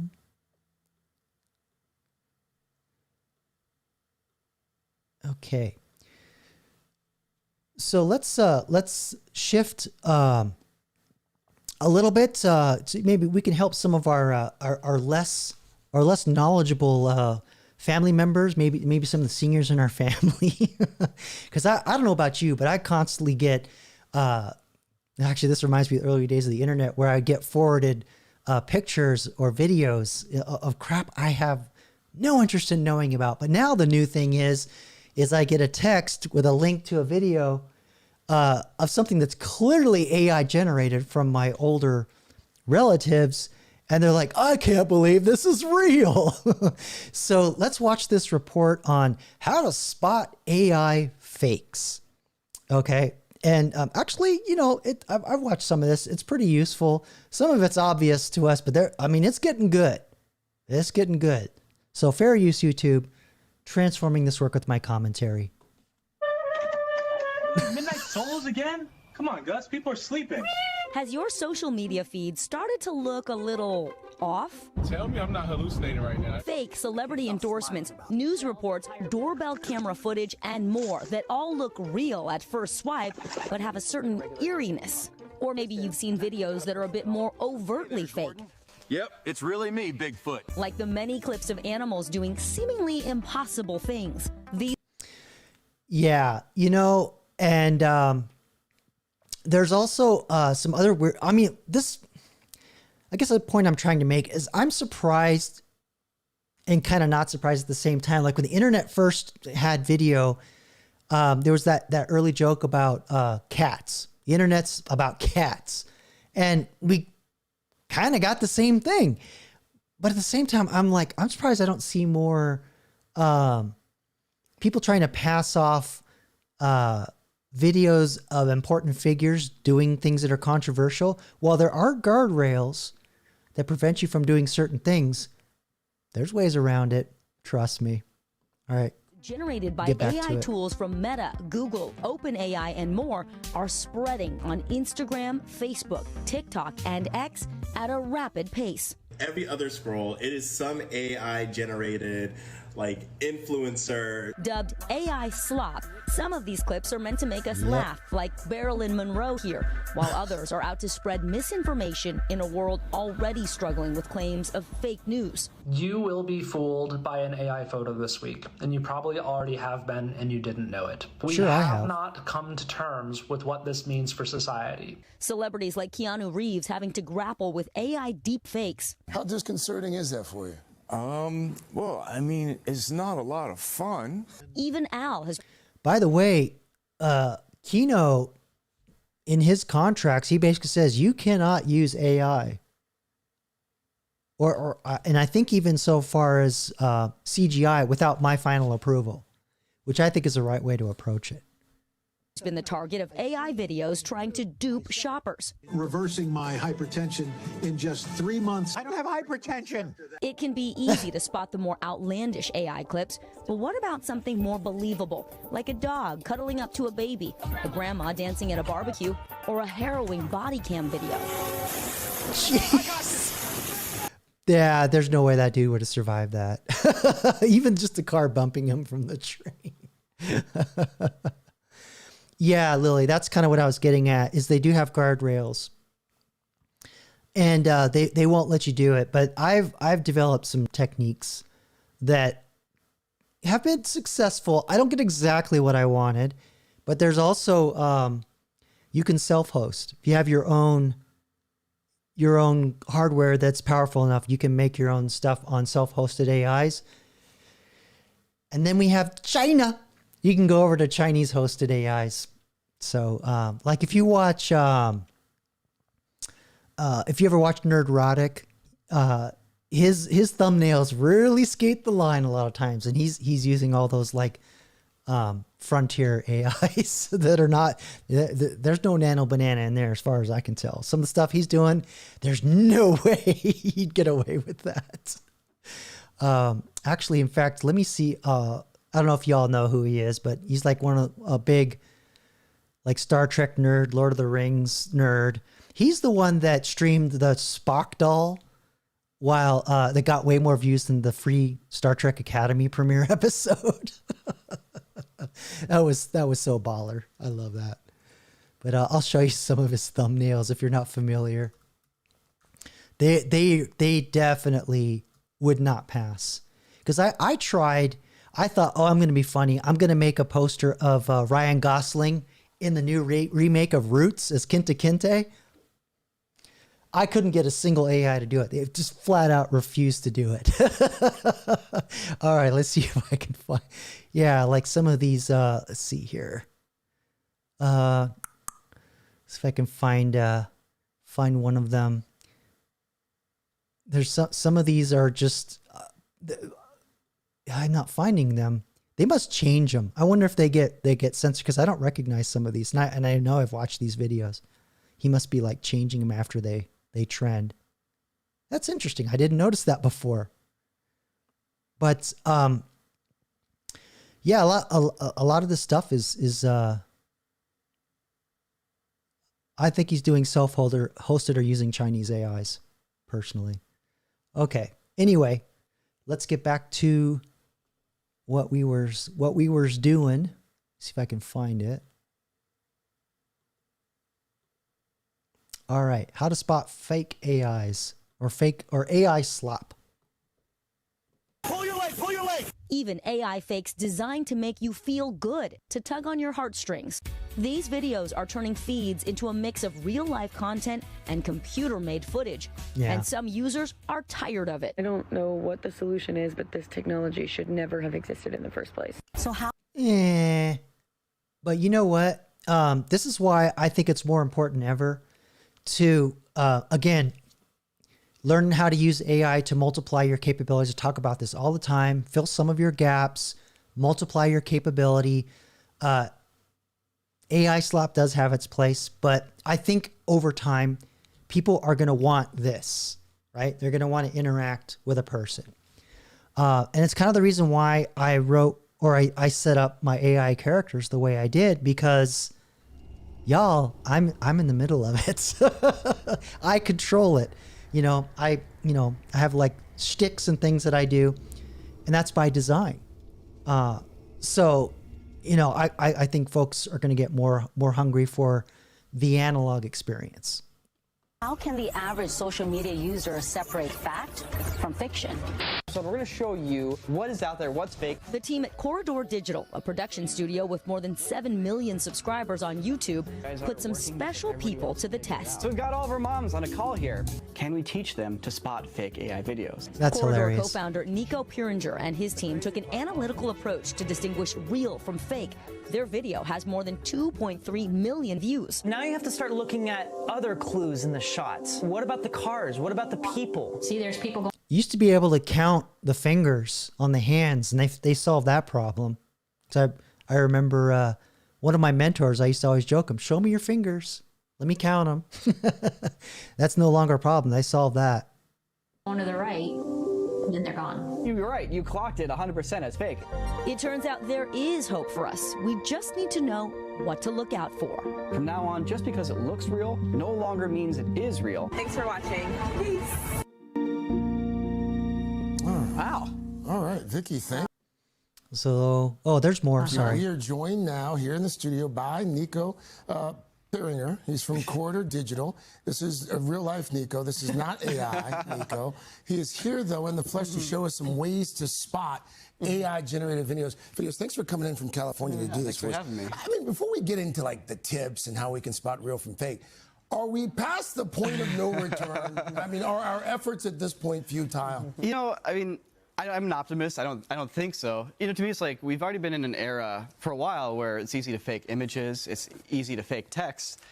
We've armed ourselves with ways to figure out what's real and what's not in those regards. So, it's just a matter of learning how to do that with video now. All right, let us get some tips, because this is what people really want. And your number one tip, which I think is a great one, and we have a video of, is it's the length of the video, right? Yeah. Tell us. That's the very first thing that I look That's a at. good When one. I'm trying to tell if a video is fake or if it's real, I immediately look at how long is it. If it's 10 to 15 seconds long, it's a great indication that it's not Why a is legitimate that? video.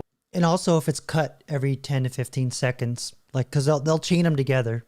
Well, Making AI videos takes a ton of computing resources. So it's already using some of the most powerful computers we have available just to get 15 seconds. So to get beyond that right now is a little bit beyond the capabilities of just the machines that we have. Okay. Are there editing programs, though, that you can use to stitch longer videos together? Certainly. You know, just like a visual effects artist can sit down and make an illusion out of nothing. You can still work with, AI videos and push it beyond what the capabilities currently are, though. All right, let's figure out if things are real or not. This is your second big tip. So what sort of details, when you're doing something AI, what kind of problems do people generating AI have with the details? Oh, man, I mean, the details are tough. There's a lot of little things to look at. One thing I love watching is just picking people out in the background and following through the shot. And you'll see them do things that don't make any sense. They'll walk into traffic, they'll walk the wrong way. For this example here, you can look at some of the details here. That the text is a great thing to look at. What are you looking at? So, for example, there's License a little sign plate. that says tax. Oh, tax. On the taxi. Yeah. Okay. And then it becomes far. Far. Oh, it just changed it to middle. That's a good one. Yeah, so those little bits of text are great to look at, but also like watching people. Like there's that guy walking up who looks like a police officer for a minute, and then he just like shows up in the shot. What about the architectural nonsense? What is that? Yeah. Oh, the architectural, it's very dreamlike sometimes. You'll see a door like opening to like a wall of nothing, or like windows that are right in front of like a concrete wall. Things that just don't make sense. It's just, it's the appearance of reality, but it isn't reality. And when you look at the background, you'll see those details start to fall apart. Just on another topic, there's a lot going on around the world. There are a lot of videos out there that are showing bombings in places, and people don't know. Like they're asking, was that real? Did that happen? How do you know which one of those are real or not real? Well, once again, the first thing I turn to is video length. Like, is this a 10 to 15 second long video? If it is, be doubtful. But if it's like a 30-second long unbroken shot, you're probably dealing with the real thing. But another thing to look at is the quality of the video. Because all these, these AIs are effectively trained on these videos, and it's a statistical amalgamation of what you see. You don't get things like bad compression and noise and things that aren't framed correctly, where you would get that if somebody grabbed a video off their phone and uploaded it 20 times before it got to you. You get all that degradation of the image. You don't really get that with AI video. Yeah, so again, if you're a sophisticated video editor, you could fix many of these things. I'm telling you, you could fix the lighting, you can fix the texture. There's a lot of things you could do. But I mean, it's still, he's given some great tips here. So, what is this? Yeah, Batty. AI does like to do really good white balance. There's also some other things too that you'll see hair blow in weird ways. But like I said, every generation of AI videos, these tips are going to get scratched off the list. This is the state of things now.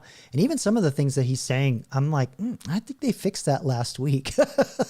All right, let's continue on with the video. It's too perfect. Exactly. Too good to be true. The subject also in a lot of these videos is perfectly centered. That's a giveaway. Yeah, you're never gonna get bad framing, right there. Yeah, for this example here, by the way, right in front of 30 Rock. So.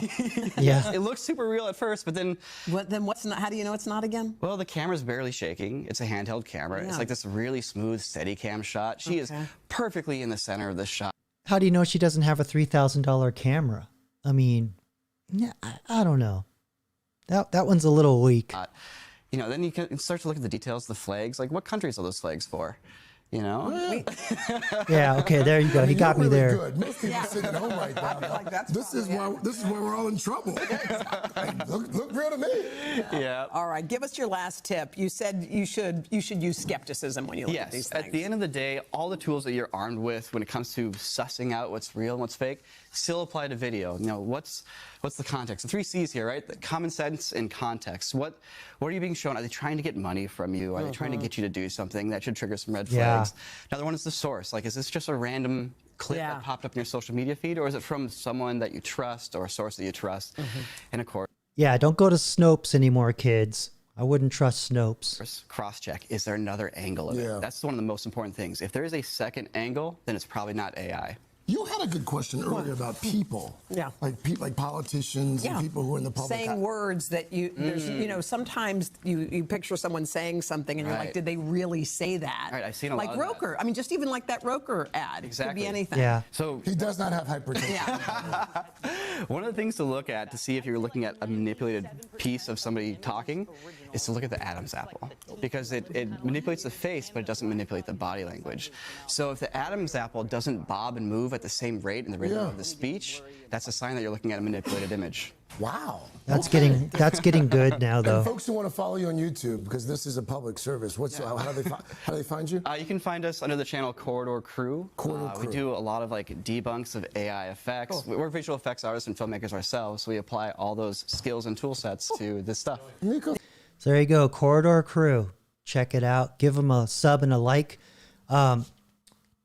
Maybe start sending some of those videos to older family members so they don't send you videos of haircut machines just willy-nilly around Dubai. I don't know if you've seen those. Pretty crazy. Okay, let me get the next deal here.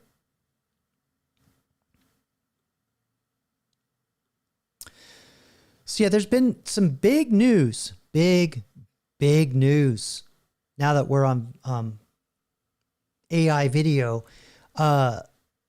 OpenAI shuttered their AI video product called Sora, which was like the first to market in terms of, well, I shouldn't say first to market, but it's what made AI slop really popular. That's what put AI slop on the map.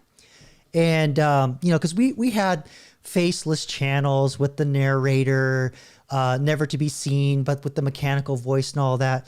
But Sora was one of the first AI video platforms that made it easier for a non-technical person to not only take a still image and generate a 5 to 10 second video from it, but it put the dialogue and the sound effects and even music to a degree, all with a prompt, right? So it made it super easy to make AI slop.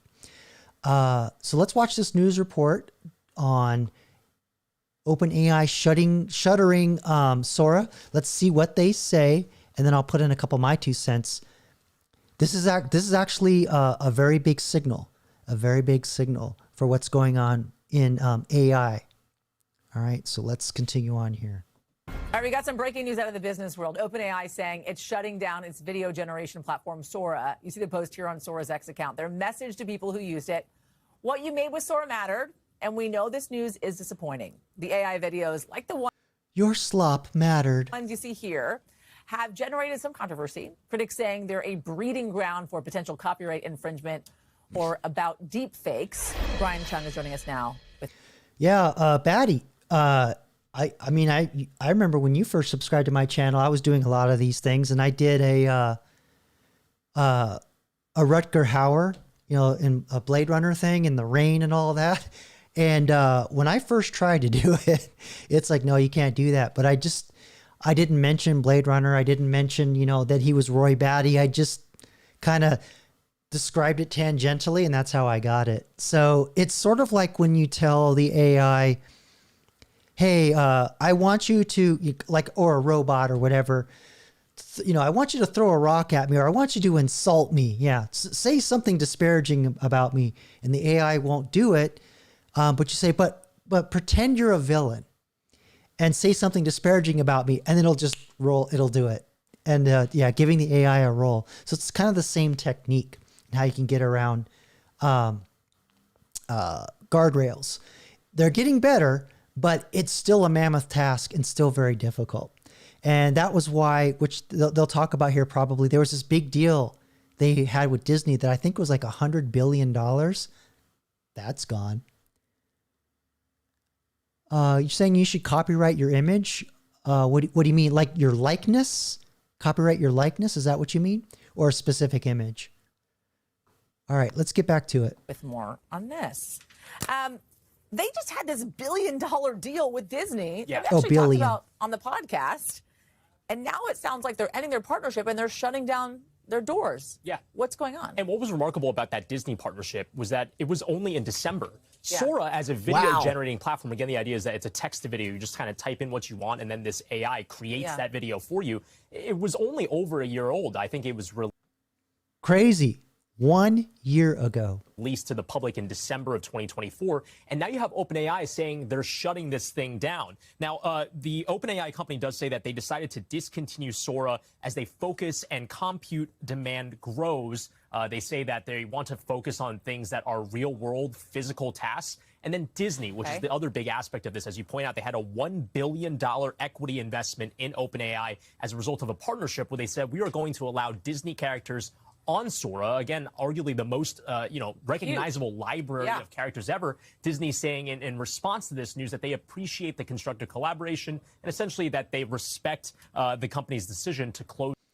There was a rumor going around that the reason why Disney did this is so that they could kind of see what the fans wanted out of their IP. Because they sure don't know how to use their own IP. I can tell you that. All right. Wow. Just $1 billion just flushed down the toilet. Hey, Disney. I'm unemployed. come get some. Well, I'm not technically not unemployed. I'm underemployed.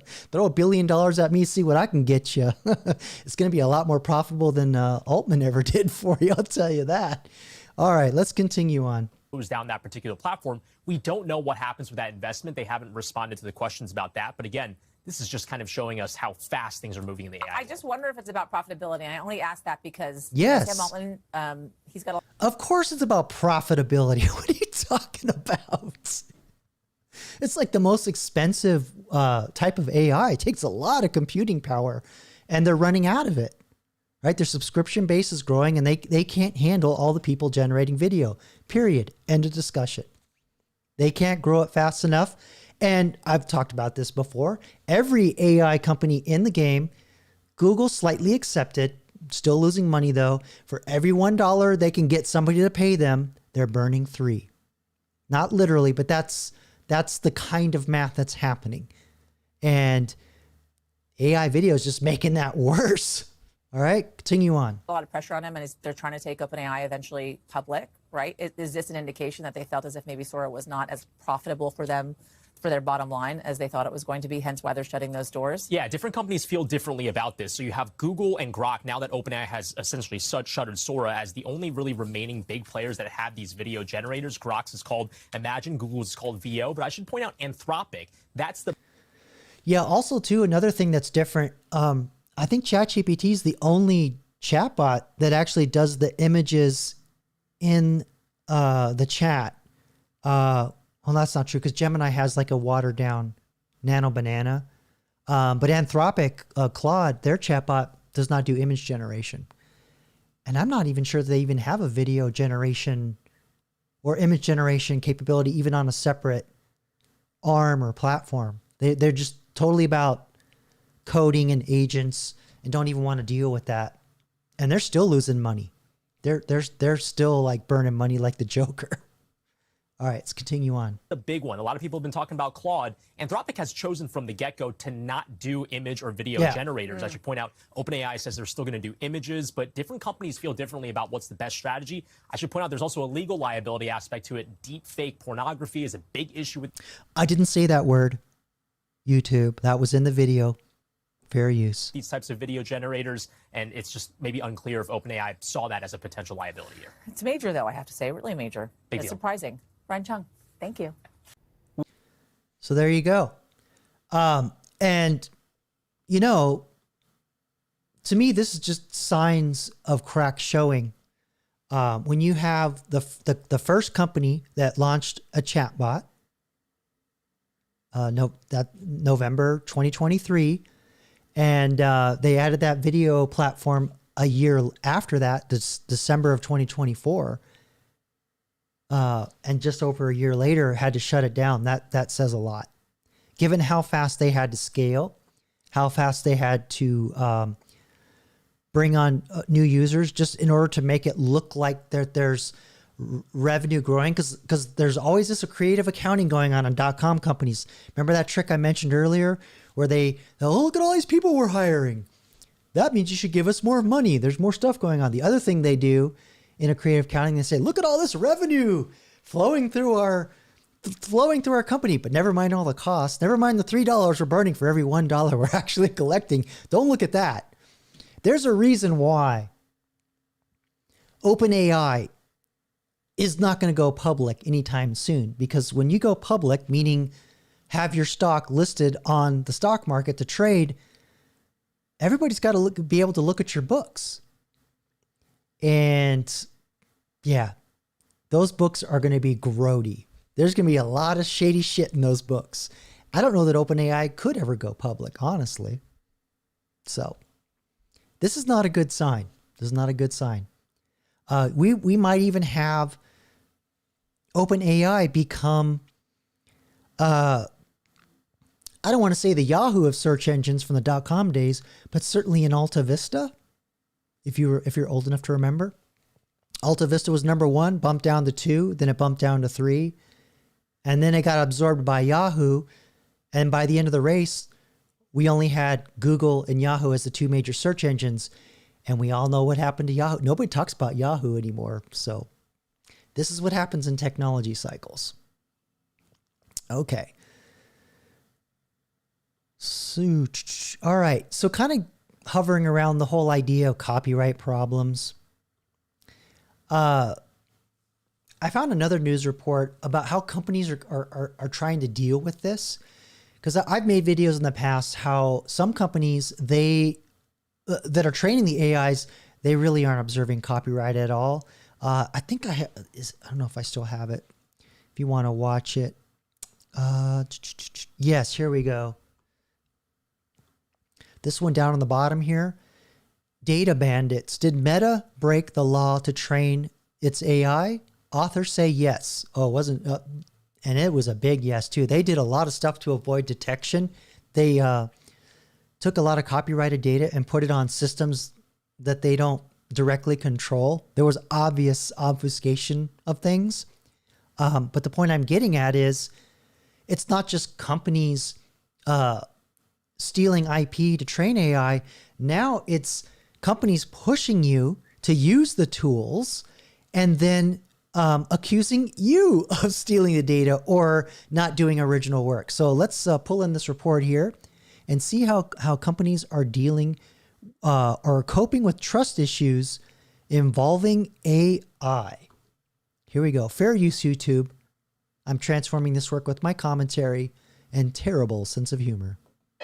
A major American publisher canceling plans to release a much-anticipated horror novel after allegations it was partially written by AI. Indie author Mia Ballard originally self-published Shy Girl last year, quickly earning the praises of Book Talk. I don't know if it's me, but chat, does this look like a real person? I'm getting real doll vibes here. So I'm just saying. I don't know what you all, but that does not look like a real person. All right, let's continue on. Earning the praises of Book Talk. Phenomenal. Loved the pacing, loved the writing, loved everything about it. Hatchet Book Group caught wind of Shy Girl's rising star and bought the publishing rights. Copies of the novel already landing in UK bookstores.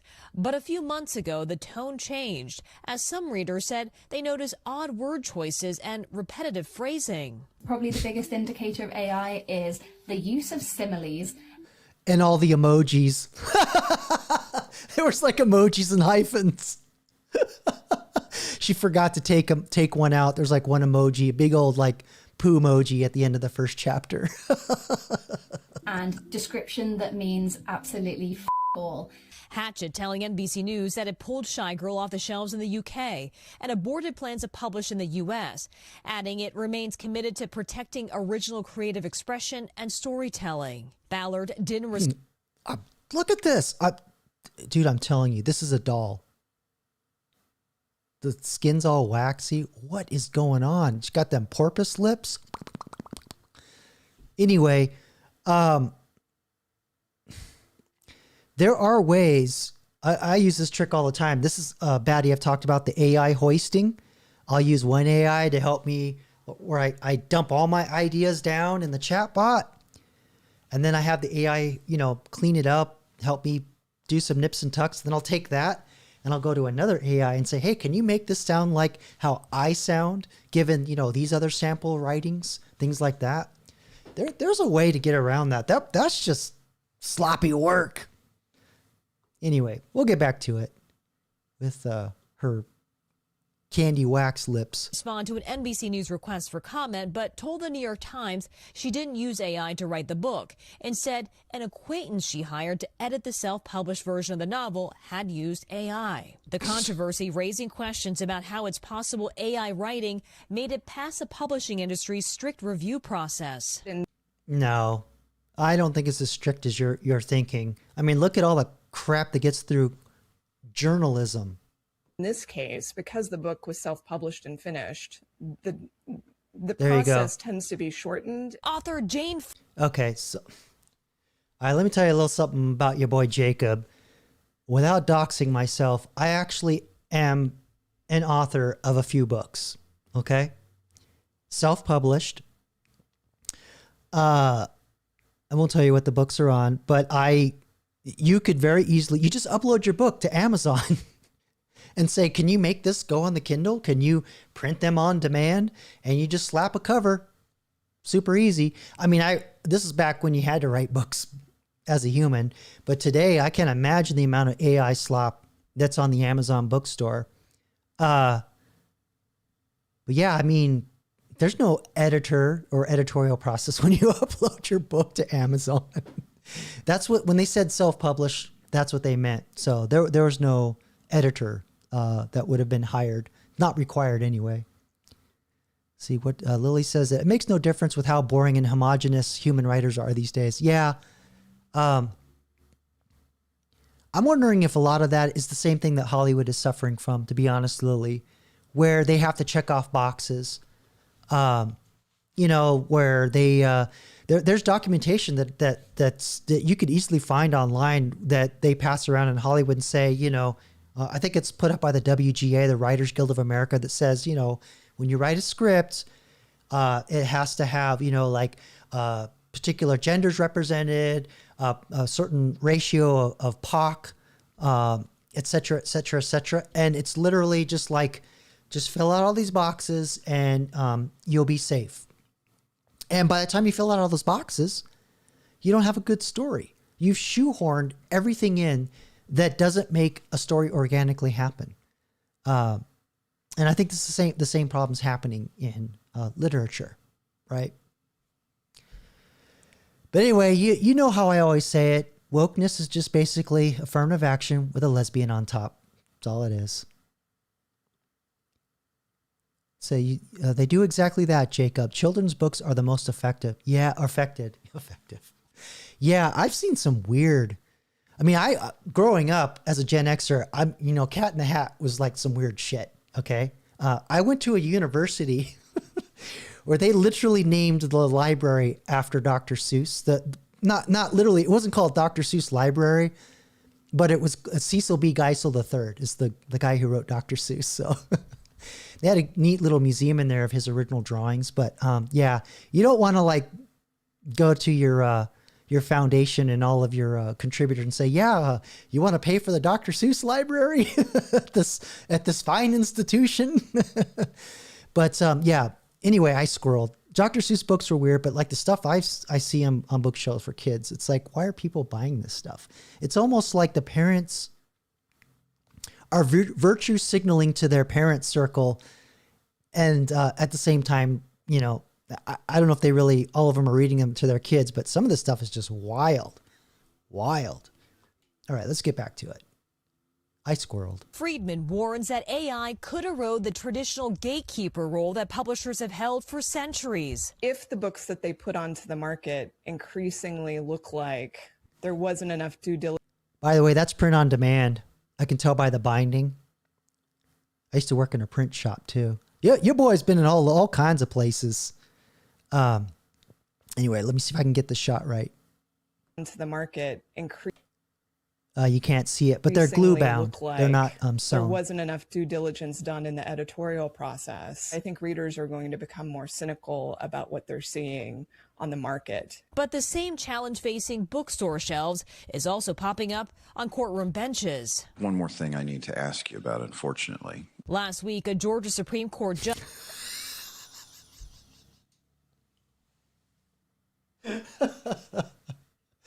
This guy, what movie is it this guy reminds me of? Oh, it's going to come to me.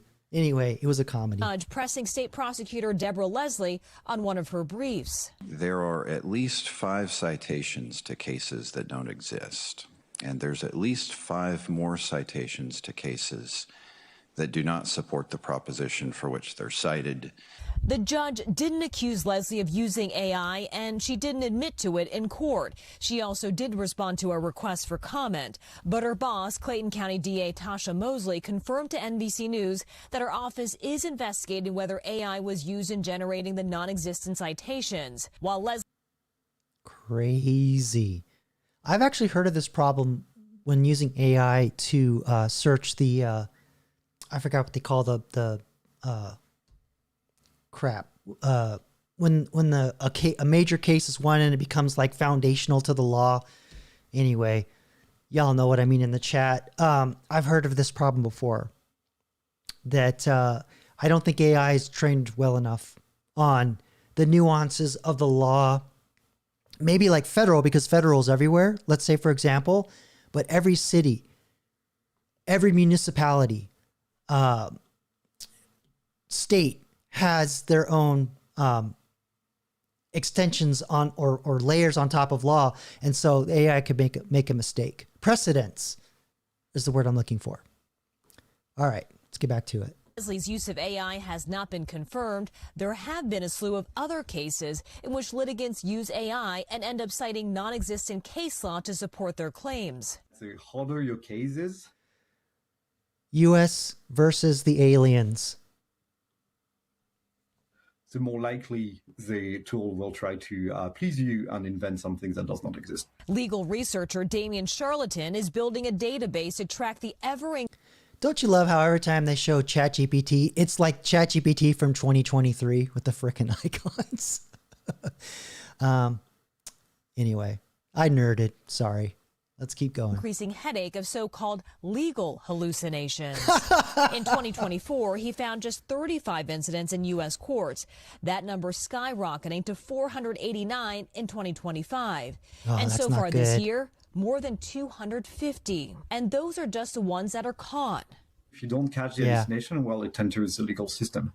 We've seen that in the United States. We have seen that abroad. Two different worlds facing the same challenge. So again, this goes back to what I was saying earlier with what they're teaching in the Alpha School and how you talk to agentic AI as opposed to ChatGPT, maybe ChatGPT to a degree. You still have to have the freaking domain knowledge, right? You still have to know when the AI fucks up, right? And you can't do that without domain knowledge. And so this is what happens when these companies who don't truly understand how AI fits in the scheme of things, especially the CEOs that don't know how to use it, and they go, but we got AI on the tin, yo, invest. And we laid off all these people, stock price goes up, but yet nobody knows how to use the damn thing in the company to like actually make the company productive because they laid off all the people with the domain knowledge. This is the problem. And I'm sitting here waiting for the companies to catch up to where I am because they obviously don't get it. Because here's another analogy. Who do you think is going to be more effective as a carpenter? A baby with a screwdriver? Or a trained carpenter with decades of experience with all electric tools? Drill, saw, you name it. Who do you think is going to build the house faster? Or actually, even more, to correct my analogy, baby has the same tools. That's actually the correct analogy. Who's going to do the better job? Because the AI is just another tool. And just like a drill a drill is a force multiplier because you're not going to be able to screw screws with a screwdriver. I said screw a lot, didn't I? All day long, because your wrist is going to wear out. But with a drill, you can do way more screws more accurately because you understand how the screws have to go in with the same tool. Baby just goes, even if they figure out how to pull the trigger. This is where I'm willing to bet a lot of these hallucinations are not being caught because it's the entry level or the assistants doing, thinking that they're going to just use AI to find the precedents. They don't have the domain knowledge deep enough to do the critical judgment. This is the problem I have with all these people laying off in the name of AI when they haven't figured out how to use it. And they're getting rid of the people that actually know how this shit, how to do the work that they want to replace. Now, granted, a lot of people got hired and they were totally useless. There's a lot of people that do performative work. I'm not saying that everybody getting laid off is perfectly innocent here. But this, someone like me who has all this domain knowledge would just absolutely wreck the competitor with AI if a company hired me to talk to their AIs. Guaranteed. All right. That's all I'm saying. Had to toot my horn at some point in this live stream, right? Let's continue on. As AI continues to blur the line between fact and fiction. Kathy Park, NBC News. We thank you for watching, and remember... No, thank you. Okay. Let's put the potato head in view here so I can obscure my erratic mouse clicking.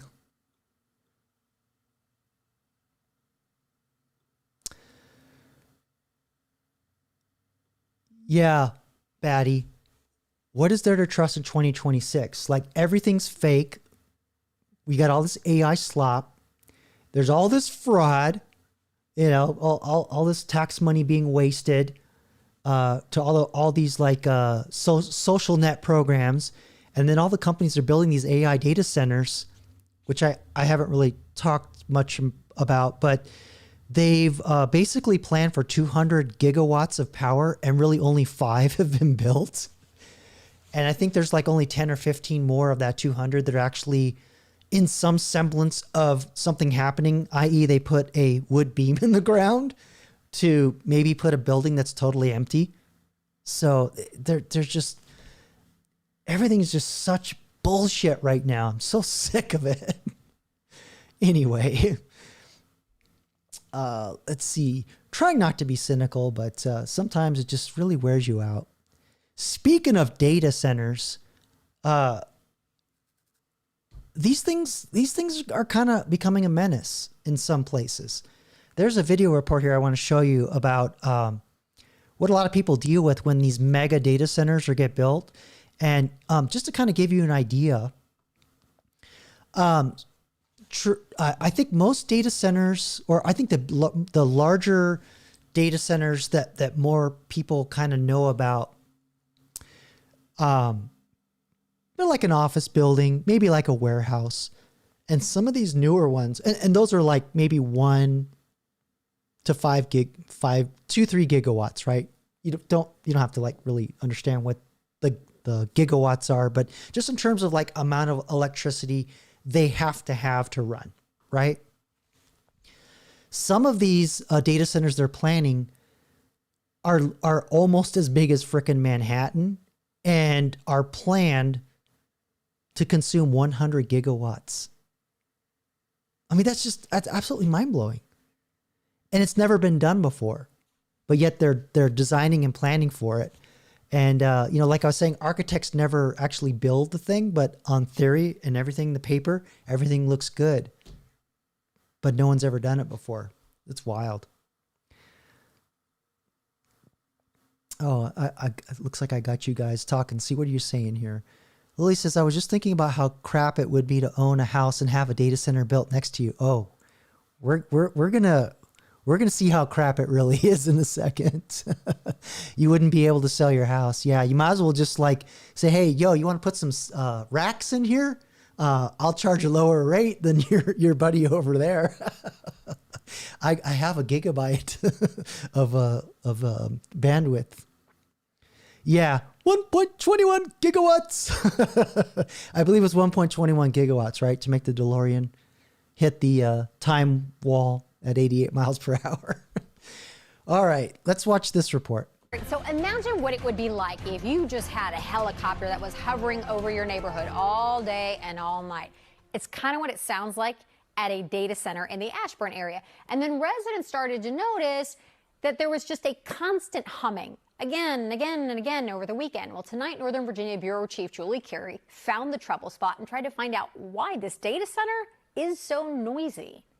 Look at that cloud cover. That's probably why. But you know how like there's always been this phenomenon in some areas where they always call it the hum. I think a lot of that is just industrial noise traveling. But you know, people like say aliens or whatever, or like radio signals vibrating in your tooth or something. But it's stuff like this. But anyway, get back to the video. You can't miss the loud drone driving along Loudoun County Parkway near Waxpool Road. Even rolling up the window doesn't Sounds like an HVAC. And the closer you get to this data center, the noise grows louder, especially on the Loudoun County Parkway side. We measured the sound using an app and hit 90 decibels. Dude, if I remember my audio engineering studies, I think 85 decibels is the threshold of pain. Like if you're exposed to it, you will get hearing loss.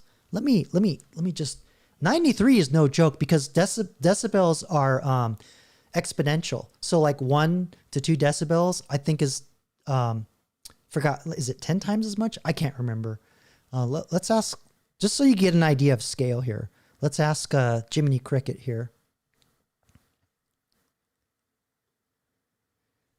Can you remind me the difference between 1 and 2 decibels? Is that a base of 10 or is it another exponential multiplication?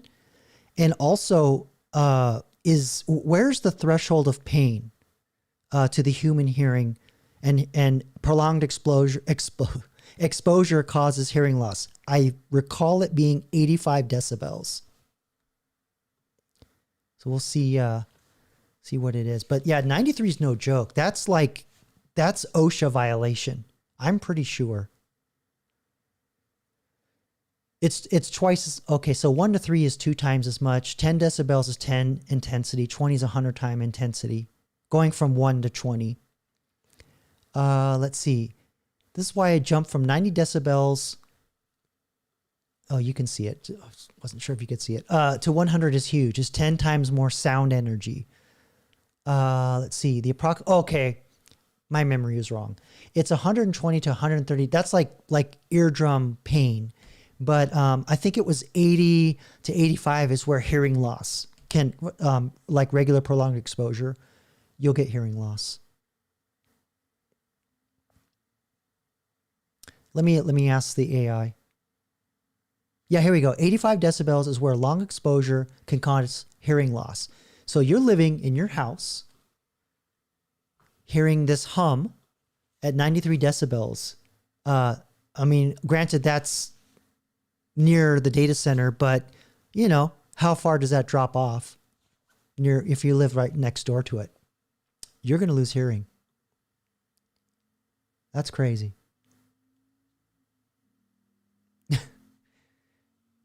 We got a question from Lily for the hail. We'll pull that up in a minute. All right, so let's get back to the video. Fair use, YouTube. Level considered high that requires ear protection if there's sustained exposure.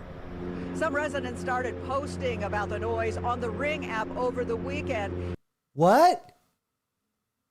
I can't hear you. Some of them live miles away and could still hear this. Among the posts, anyone hear the low frequency hum in the area? I'm over a mile from the nearest data center. Never really noticed it this loud until now. And another. That's the problem, is like you probably didn't notice it, and then it's like tinnitus. Like, hey, my ears are ringing. Are your ears ringing? Yeah, oh yeah, now that you mention it, my ears are ringing. Shit. Heard it all night until 2 p.m. or so, then it stopped for a while. Now it's running again. I live 5 miles from there.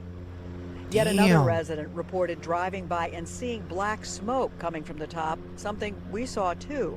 We drove to a neighborhood at least a mile away in Sterling and could hear a much softer but still detectable drone. That's not black smoke, that's steam. Yeah.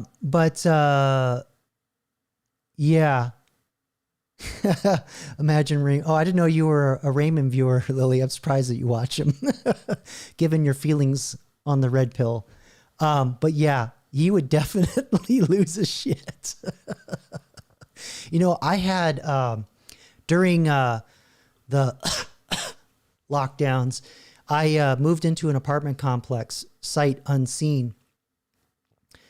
And the walls were so thin that I could not only could I hear people, you know, dropping a deuce, getting busy, mumble conversations and walking around like 2 stores above me in their apartment, but there was a thrumming. The whole building just went womp, womp, womp, womp. And it just drove me insane. So I ended up resorting to hearing noise cancellation headphones. And I ended up getting tinnitus from that. So now I have like a really fucked up tinnitus in one ear. And when I get like super stressed in this place here, which is, you know, pretty quiet, I start hearing boom, boom, boom, boom, boom. And I turn my head and it's like still in that direction. I'm like, oh, it's a fucking tinnitus. Damn. Anyway, yeah. Oh, you occasionally hate watch. You know, I think Ray accuses a lot of people of doing that, so that's not unusual. Yeah. All right, so let's finish this video and then we'll pull in the hail.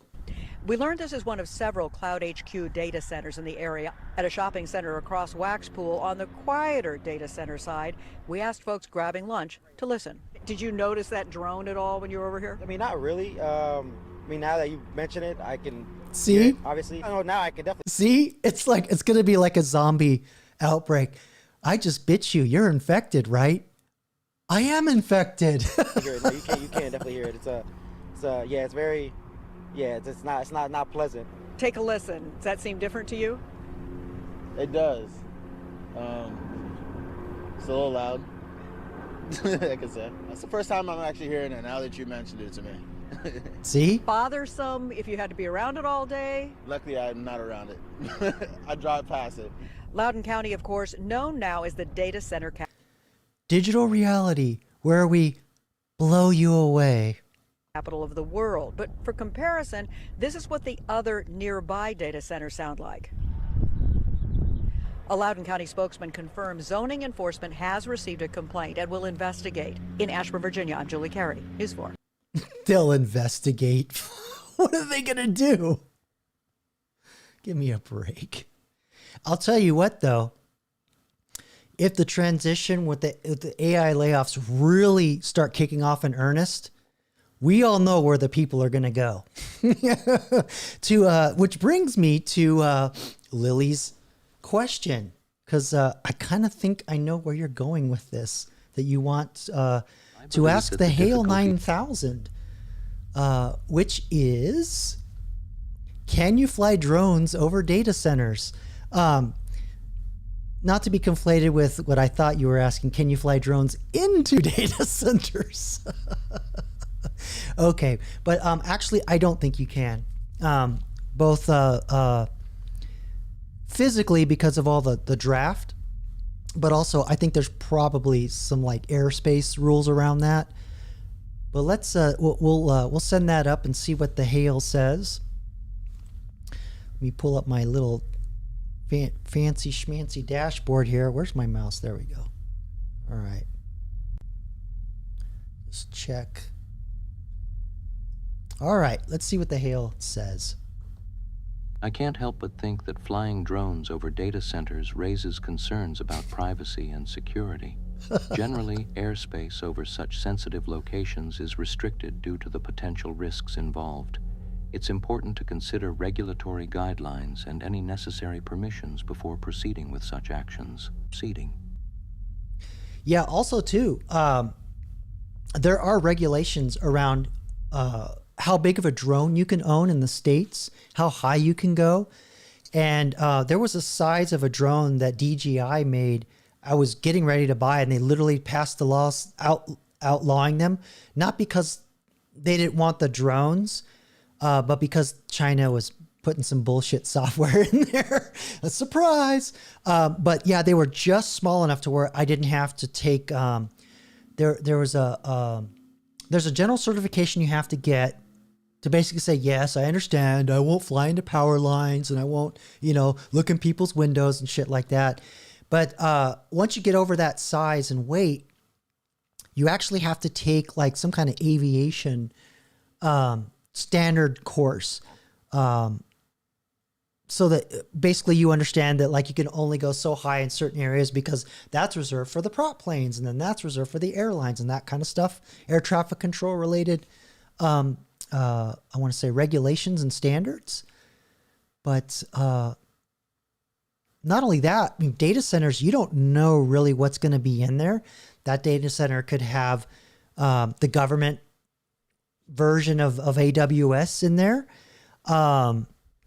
Because data centers aren't just for AI. They're all the stuff for the internet that you use are in data centers. Email, your calendar, a lot of stuff that your phone, your mobile programs talk to, mobile devices. In fact, I saw a study, I think this was like 10 years ago, that basically said that for every cell phone, while, your cell phone itself uses power, all the software and stuff that lives on the internet that it talks to is equivalent to a refrigerator. So, yeah, there's a lot of stuff going on in data centers for years and years we don't know about. And now we're just going to throw AI. It's going to be way more energy hungry, way more data hungry, and way more storage hungry. So, data is the lifeblood. All right, so let me pull up something else here. So I don't know if you've been hearing that Meta and YouTube got sued or lost a lawsuit this week around addicting children to their products. So don't get mad at me, YouTube. I'm just playing a news report. Fair use, by the way. And I believe it was what was it, $110 million payout, and that was just one state. I think it was California, because there's no federal law. So the lawyers, they have to go state by state to to like really do a real big change. And this is part of things that I've talked about before, where I was saying that we're going to get to a point to where they're going to consider smartphones the new smoking, social media the new fentanyl. And I think that change is really starting to catch a lot of energy here. So let's watch this report by well-respected NBC News. And it's called Why Meta and YouTube Lawsuit Could Trigger the End of Social Media as We Know It. I seriously doubt that, but let's see what kind of a spin they're going to put on this. Following breaking news, a verdict in the landmark case addressing the power and influence of social media. A Los Angeles jury today finding Meta and YouTube negligent in the design or operation of their platforms and saying the companies failed to warn users of the dangers of their services.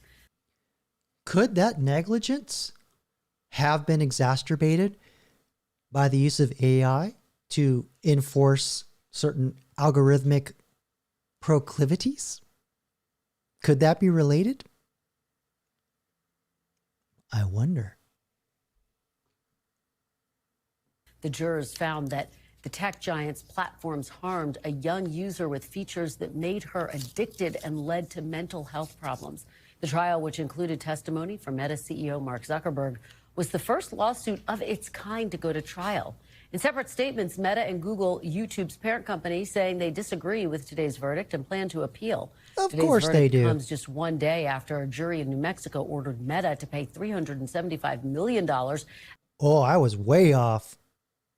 Wow. after determining that Meta concealed what it knew about child sexual exploitation on its platform. Meta says it plans to appeal that verdict as well. Yeah, of course they will. Of course they will. I'm wondering if, like what I was positing earlier, if AI is going to become a factor in this, because there's no way humanly possible to do all the things they're doing with the algorithms to basically, where I talk about these bubbles, these algorithmic bubbles that influence your worldview. That's all done by AI. There's not an individual person going, well, you're this kind of person, so I'm going to only show you that. That's all automated. And this could lead to some other additional AI regulations and guardrails, all in the name of protecting the children. Because we're already getting some motions around, you got to prove your age before you use this stuff. I don't know if I like the idea of having to show ID before I log into the internet. So it's not like I'm buying liquor, or maybe it is.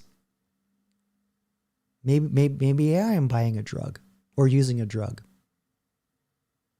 See how they could easily start having that thinking? But you got to use ID to buy beer, liquor. Got to use ID to vote. You want to protect your First Amendment rights, your free speech. Why not show your ID? We're just one software upgrade from that. All right, let's continue on. Joining me now is Jacob Ward, veteran technology journalist and host of the Rip Current podcast. He's also the author of The Loop, How Technology is Creating a World Without Choice and How to Fight Back. Jacob, and personal ownership. thanks so much for joining me. So let's talk about today's big verdict. What was your big takeaway? Well, Kristen, this is really, I mean, for me, it is I get goosebumps as I say it. It is truly a historic moment. I really think that this is on a par with figuring out that cigarettes cause cancer or that we needed to have seatbelts in cars. This is a huge societal shift that we're seeing unfolding in front of us really in real time. And as a result, you know, I think this is the end of social media as we know it, and it is definitely the end of childhood as we have come to accept it. Do you think this guy has an agenda? I mean, it's not that I disagree with him. I think parents should be responsible for letting their children have as much screen time, you know, reduce their screen time, control the screen time, prevent certain, because there's tools you can put on. I mean, it's still difficult, but there are a lot of tools and things that you can do. And I was kind of thinking about this today because when I was grabbing a coffee and working on my project, my AI character platform, I was walking by a restaurant and the weather was nice and people were sitting outside, and I saw this family, and every single family member, husband, wife, daughter that was probably around, I'd say maybe 12 years old, preteen, and a little boy who's probably 5 going on 6, and all of them not saying a fucking word to each other. All of them. And I was struck by the little boy, his body posture and his facial expression. He was hooked on that shit. But not only that, I was struck by how much he looked like what I would expect an older man who has gone through like a war. He had like an anxious body language, and he just looked really tense, and he had this look on his face like I would never expect to see on a child of that age. Like no wonder, just stress. And I could see the damage that screen was doing to that little boy. Because that's not just, you know, here you go, kid, you know, don't bug me while I eat. That kid was straight up addicted. And it was an iPad, and he was just sitting there, just totally absorbed. It was sad. Really, yeah, Lily, very sad. And then I got angry. Not, I mean, I didn't like outwardly go, bad parenting. But I just, after I walked by, that really upset me. That family was broken. That whole family unit was broken apart. All captured by their own version of reality represented by algorithms on their phones. Captured. It's bad. I'm seeing it more and more often. Anyway, let's get back to the video and see if we can save the world in the name of the children without violating our First, Second Amendment rights. Freedom of speech and pew-pews. We are seeing for the very first time a social media company found liable, in this case 2 of them, found liable for the design choices they made and for, as a result, addicting kids in a harmful way to their product. This is something that was unimaginable even a few years ago because these companies have enjoyed such powerful legal... Bullshit. I mean, this has been going on since MySpace. Do any of you remember MySpace? That was around 2004 and 5, maybe a little earlier. Because in 2007, we had Facebook come on the scene, along with Twitter, and YouTube was 2005. But it was still like a cat video. Here's how to cook a carrot type site. Actually, I think it was originally a dating site, if I recall, a video dating site. Before they pivoted, but that was like a very short period. But the point I'm getting at is even on MySpace, I remember hearing the same problems that we have today. We had kids getting addicted, bullying, and hell, I even remember back in the 90s when college students would get on the text-based version of the internet and get on the chat rooms and stuff. And it's the same. It's been the same problem. It's that very addictive nature and being exposed to all the dangers of predators and all that stuff. Nothing's changed. It's just that it's able to happen in a nicer, prettier UI at scale. Protections until now. Now this new legal theory opens up an entirely new can of worms, one that consists of more than 1,600 cases that are now going to come down on one or more of these companies, Kristen. Wow. Well, it's really striking to hear you describe it in that context, Jacob. So paint a picture for me. You say this is the end of social media as we know it. What does that look like in our society? Well, until now, right, we've treated our attention and, by extension, our behavior as, first of all, something that you and I are supposed to be entirely in control of ourselves, right? Yeah, it starts with turning off them damn notifications. They try so hard to get you to keep them notifications turned on when you install an app. Been sort of the opinion that somehow the choices you and I make are totally our own and can't really be shaped by anybody. But then, of course, what we saw was the rise of an industry that has made its business analyzing and shaping behavior at scale wherever possible. And this is not to say that they had nefarious ideas in mind. They just had discovered that our attention is an incredibly profitable product to traffic in. And so profitable, they give it away for free. I've talked about this many times. Getting that free email, that free Facebook account, your activities, they're analyzing all of it. And in the back in 2012, they didn't have AI, but they had, sophisticated, for that time, ways to analyze things. But now AI allows them to do things at such a massive scale. I don't know if any of you recall during the lockdowns when this particular place turned all that shit up to 11 and stifled a lot of voices and a lot of opinions. Facebook did so as well.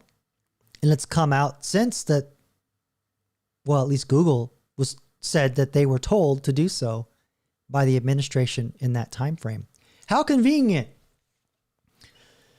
They had the technology to do it at scale at that moment.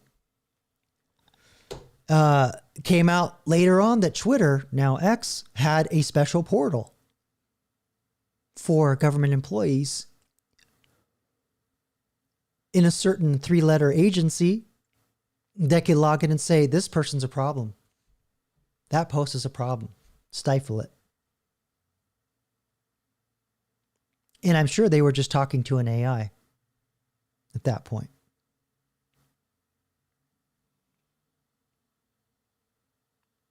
This shit's at scale now. Automated. There's no way they could stop all the voices that we had with human labor. Just no way. AI is the only way they can do it. And so in this case, we're just looking at now a jury that, even a few years ago might not have been able to wrap their minds around the idea that we can have this kind of harm by the design of a platform. That was such an abstract concept. As someone who tries to articulate that concept as often as I do, I've spent years trying to get people to understand Doom even scrolling. the idea that there are armies of experts inside these companies working on that kind of idea. And now suddenly you have a jury of our peers suddenly understanding that, it seems, and as a result, finding these two companies liable. So this could absolutely rewrite the rules. Now, will that be a rewriting of the rules that everyone will be happy with? I don't think so, right? We have enormous First Amendment issues that are going to come up with this. And you know that Meta and YouTube are going to fight tooth and nail. You're damn straight. And not only that, we haven't even got to the point to where, because the way they want to be able to allow AI to do things, we have to give it personhood. That's coming. Because this is an existential threat to the way they do business. So this is not over by any stretch, but I think that the era of treating our behavior as an infinite product to mine, that era is over, I think. It's just really powerful to hear you talk about it in those terms. You talk about the profits. Let's talk about the profits of these companies. Meta is worth more than $1 trillion. YouTube is worth more than $500 billion. Its parent company, Alphabet Inc., is worth more than $3 trillion. Could Google, right? Google owns it. But really, at the end of the day, it's all a trick to get you to watch an ad.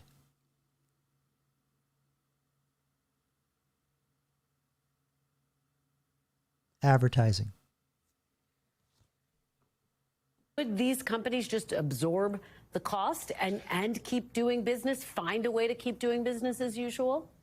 I mean, when we look, Kristen, at the individual judgments here, right, you're looking at a $375 million judgment in New Mexico, and that's a slightly different issue. It is a different issue than the one that was settled in L.A., but both of them sort of surround the idea that there is harm being done and a responsibility on the part of the companies. In both of those cases, right, you're looking at numbers that really are a rounding error in the balance sheets of these companies, of course, right? The $3 million judgment for this one plaintiff in L.A., no way.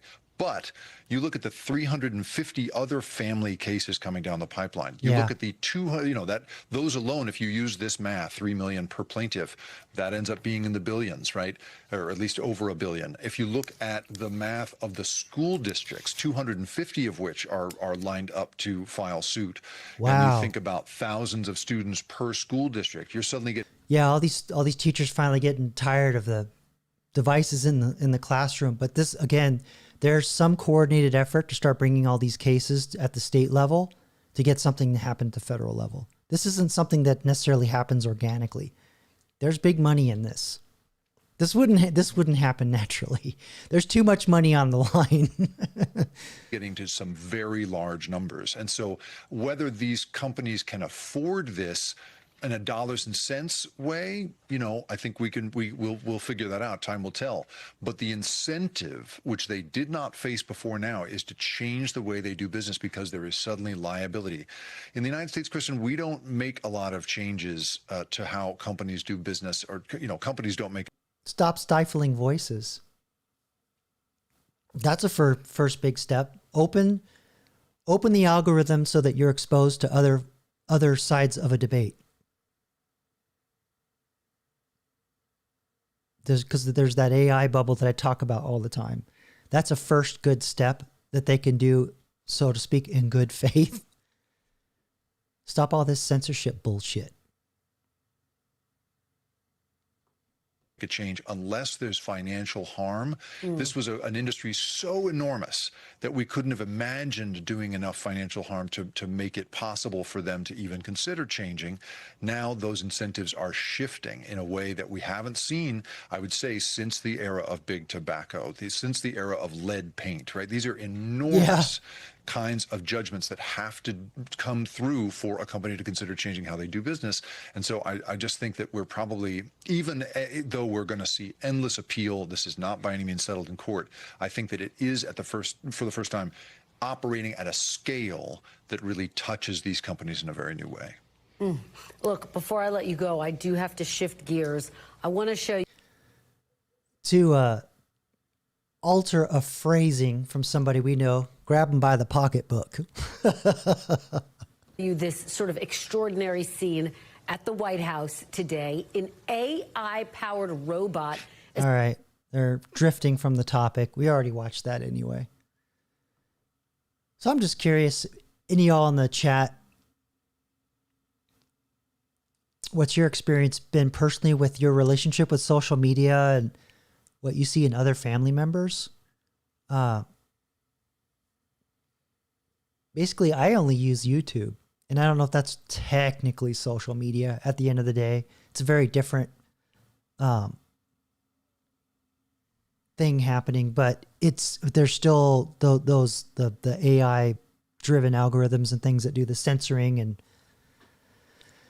deleting of channels and things like that. There's no way they can maintain YouTube by hand anymore. There's no way. But I stopped using Facebook, I think, I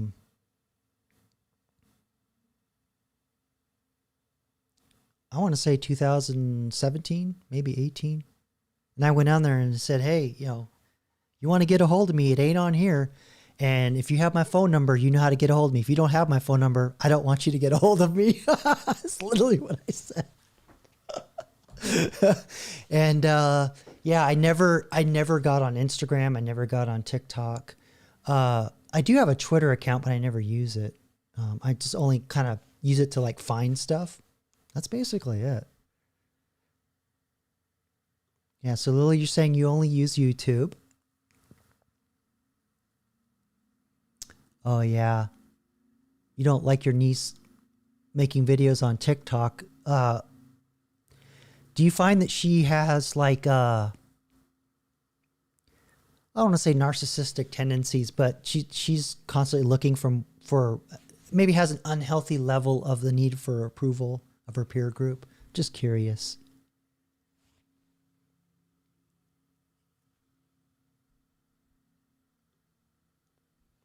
All right, let me get some more goodies for y'all.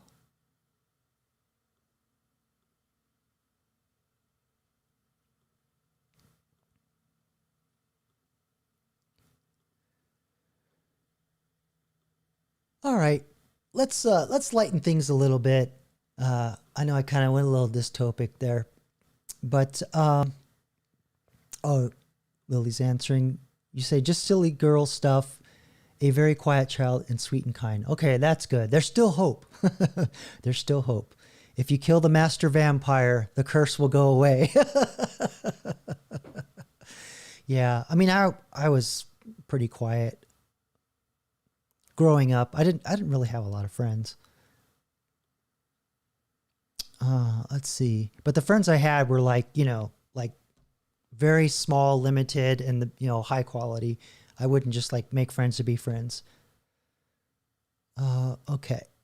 So let's let's watch some robot fails. Got a couple of fun videos here. So we got this delivery vehicle. Or actually, before I get into that, I think somebody submitted something to one of the AI characters. I think I saw something for the hail, didn't I? Yeah, it will be bad when monkeys make videos. I can't help but think. Okay. All right. Let's see. I'm pretty sure I saw something come in. Oh, okay. Well, that must have been some good stuff. Maybe it was the other AI. Nope. Okay. I guess maybe we answered it. That's my Swiss cheese brain. Let's get back to it. All right. So let's watch Herbie the Love Bug here deliver something. This is I guess a delivery robot gets stuck on some gravel and some other things in this like crazy ass sidewalk with big ass trees. Let's check it out.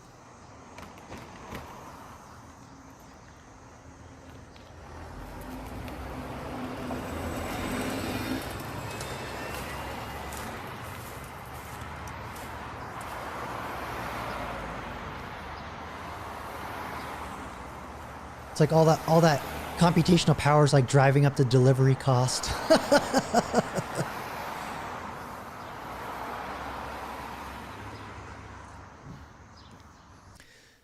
It's kind of like a victim video. The victim is suffering, and instead of helping, they just film it.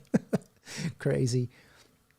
All right, so here, let's see, a couple more. Let's check out some interesting formations of whoop. All right, just check. All right, so China's really pushing hard on these robots, and this is kind of an interesting formation. I don't know if this is a fail. I can't remember. Let's check this out. Robots are becoming ubiquitous in China, whether for industrial manufacturing, to man a store counter, or direct traffic. According to a report from Morgan Stanley, over the past 5 years, China... Dude, that robot right there, this is because some dude, they're like, what a pussy, can't run with 50 pounds. That's what that robot is. Over the past 5 years, China has recorded more than 7,700 humanoid robot patents and accounted for 54% of industrial robot installations globally. As China's robots develop and evolve, they're becoming noticeably more agile. It's faster in movements than the last time I came for shopping about 2 months ago. It has been constantly training its brain every day. The more data it has, the more accurately it can perform, and thus it will be faster. Morgan Stanley expects China's humanoid robot sales to grow 133% this year to some 28,000 units. With the integration of robots into society, some in the industry see opportunities for new jobs for humans. There we go again. There's that phrasing I always say, alongside humans. For safety.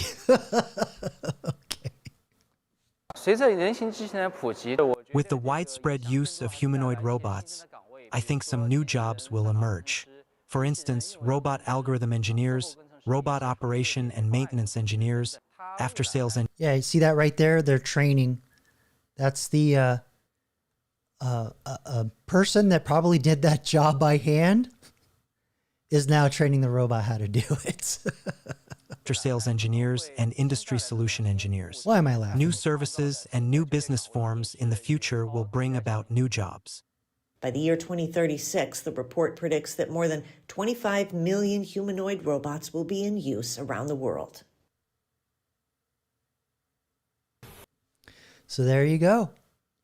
And then here's another, and then in America, instead of like using it to serve drinks and move boxes around, we're still treating them like freaking toys.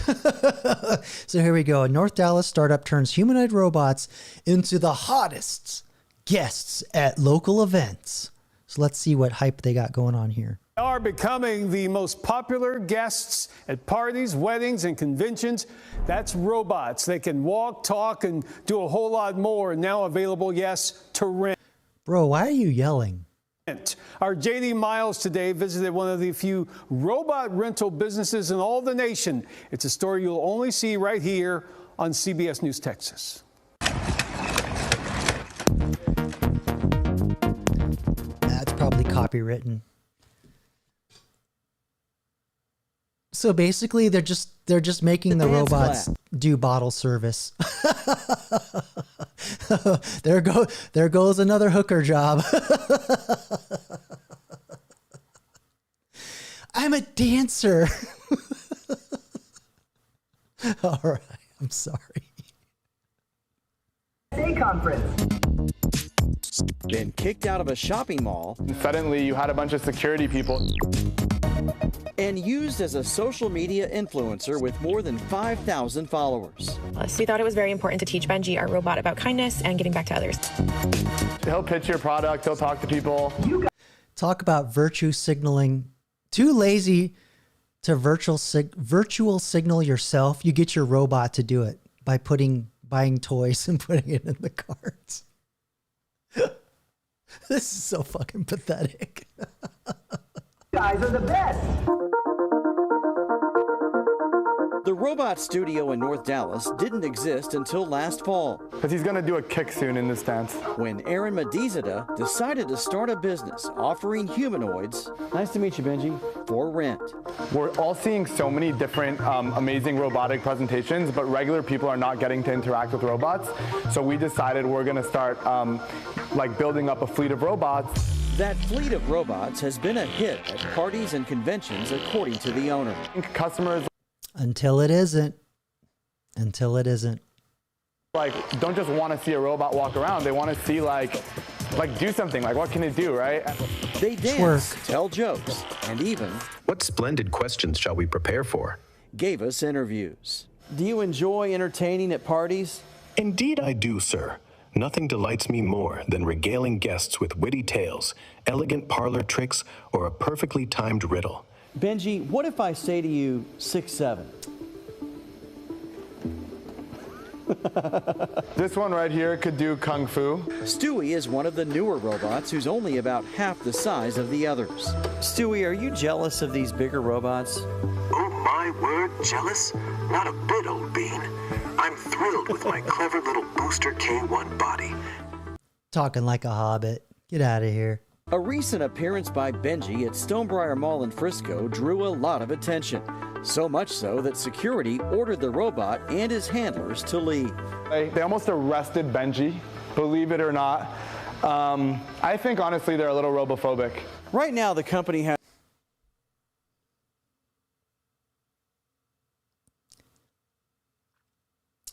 I guess to quote Batty Commander, we don't serve their kind here. Robophobic. I'm telling you, personhood is just around the corner, bro. It's coming.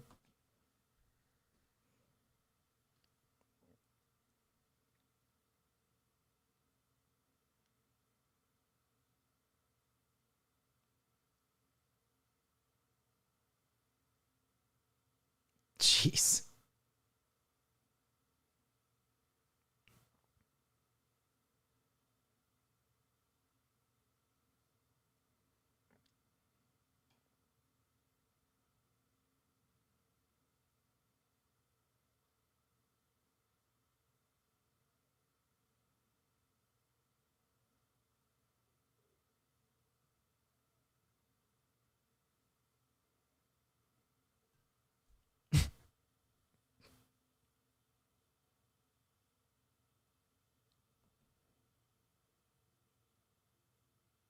I'm not saying anything.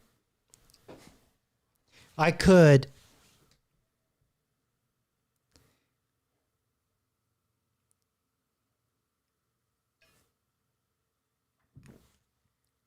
That dog's having none of that.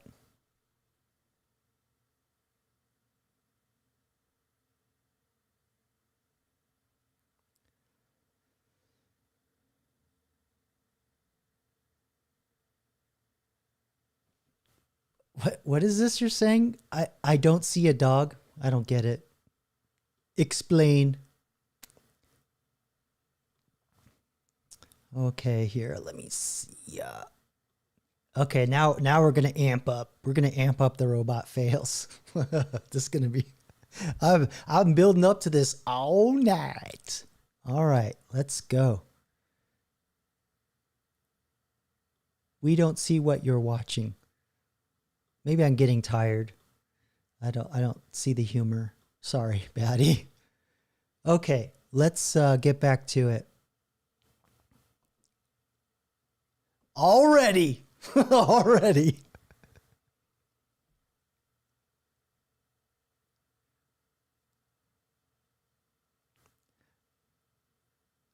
Yeah, this dance is just a fail.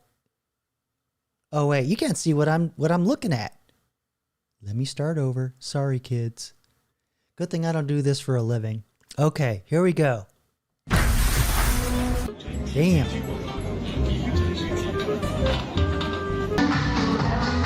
Yeah, this dance right here, automatic fail.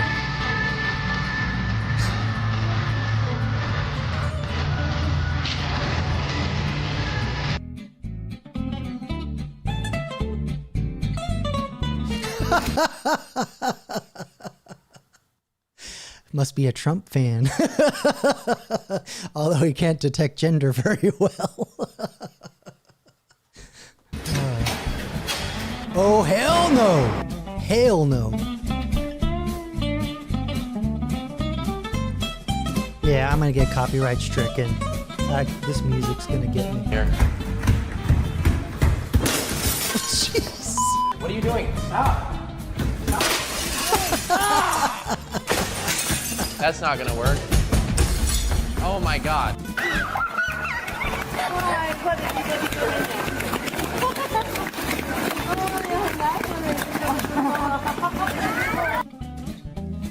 Hey kids, have you heard of communism? It's really cool. Okay, let's run around the block now.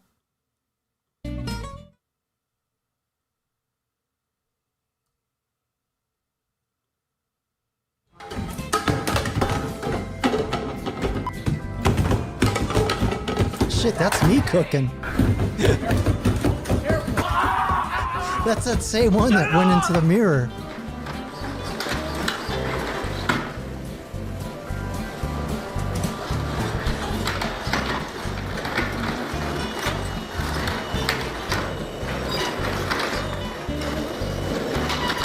Bro's not even wearing pads, man.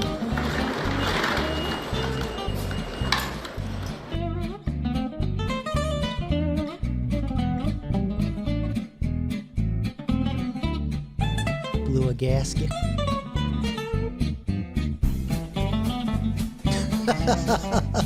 It's trained on Somali escalator techniques.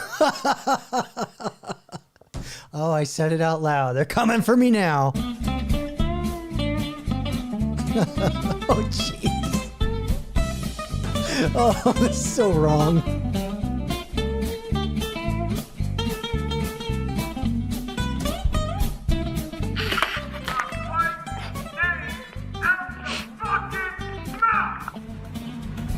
Oh yeah, I've seen this one.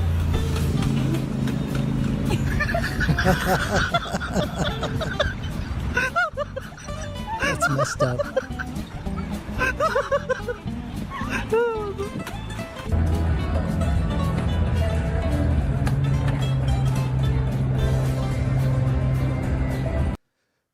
Oh, I just realized what you were telling me, Baddies, that you couldn't see the video. Oh God, I'm so retarded. I'm sorry. I thought you were trying to be funny. All right, here we go. I think this is for Tron Ares, and Jared Leto's gonna come in here and like fight with this thing.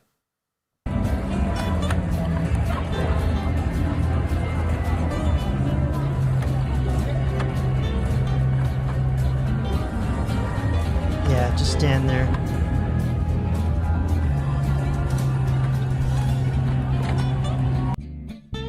Wonder how much Jared charged for that.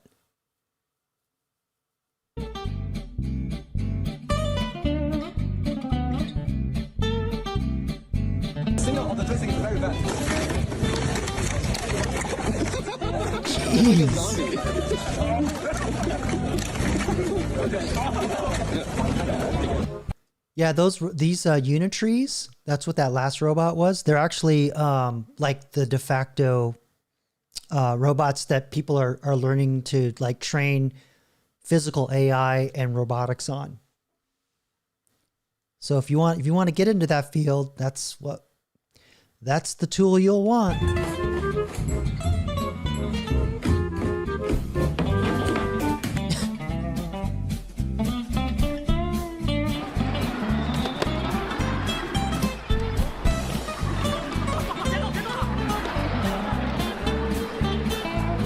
Okay, that's not creepy at all.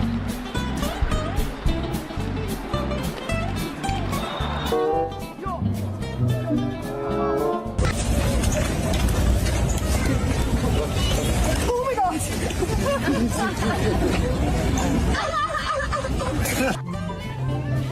Nothing beats a Jet 2 holiday.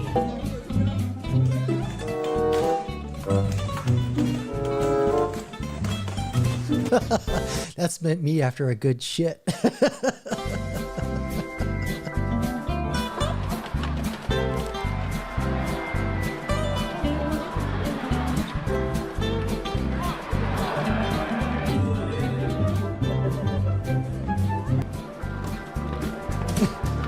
They fight like girls.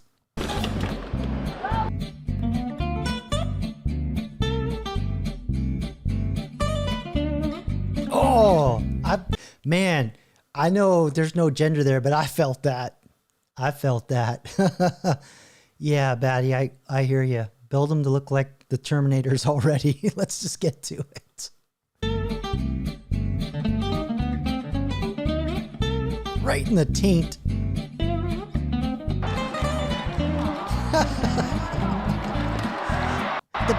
The plane.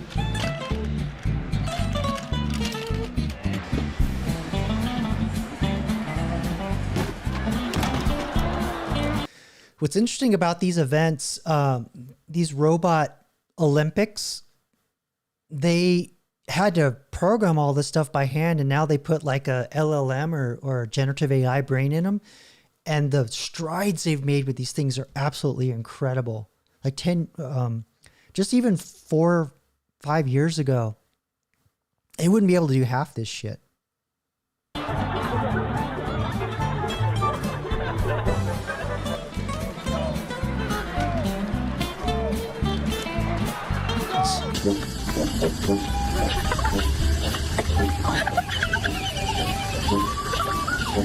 This must be what that robot's trained to do. Well, now repossession jobs are done.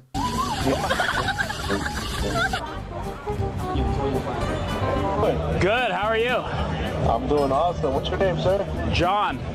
John, pleasure to meet you, John. Pleasure.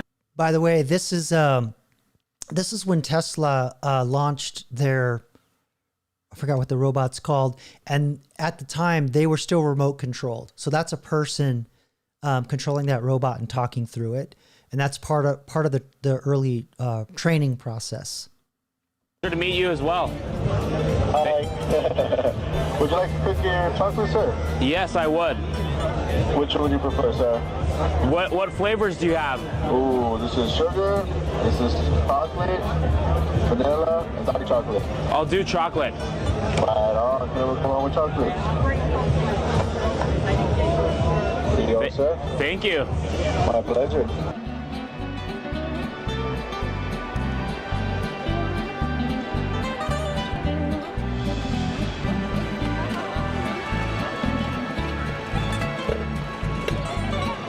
Nothing to see here at all, just dressed like a former emperor.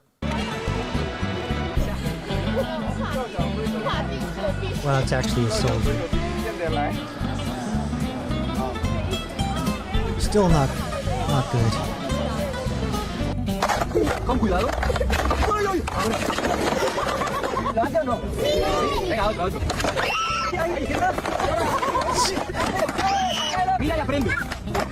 That's like the robot equivalent of an Idiocracy. You remember that popular TV show they had? It was like kick him in the balls. They just sat there and laugh at the robot not able to like get on the skateboard. De momento el humano sigue ganando al robot. First of all, I got a question. What do they call you wristbot when you don't even have any wrists and you don't even have a face? Yes.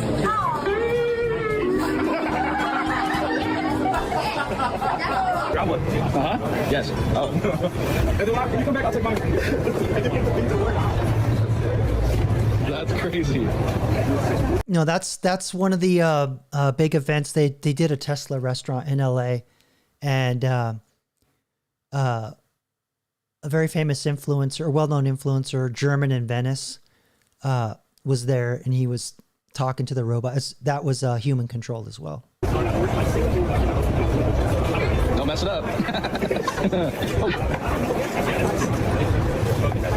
Dude, that's some true talent right there. Look at him dumping that popcorn. Thank you. Thank you. What are you doing? Just trying to do my business. Can I watch? Babe, we can talk when I'm done. Old boy's dropping. Are you a happy? deuce.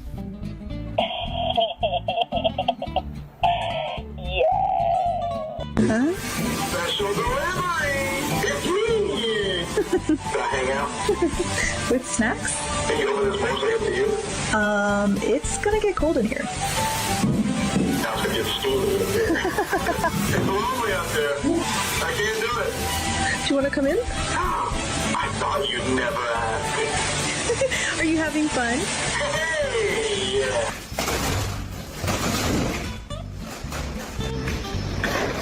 That's sped up.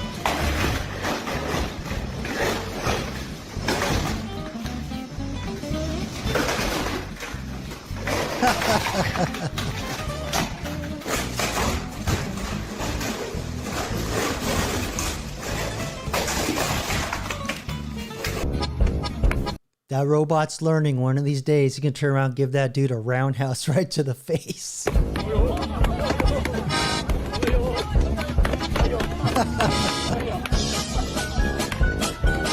Those are not standard steps.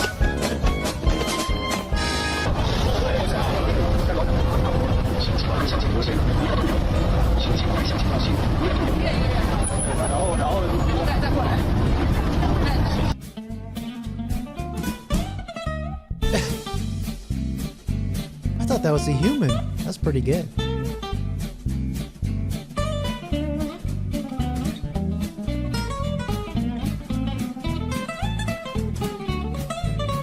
That's the Amazon warehouse robot.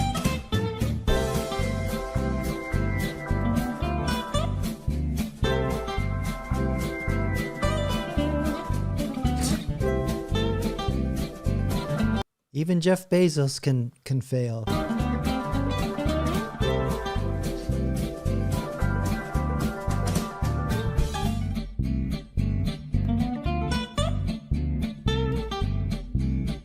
That dude's gonna... That was a gag. That's not real.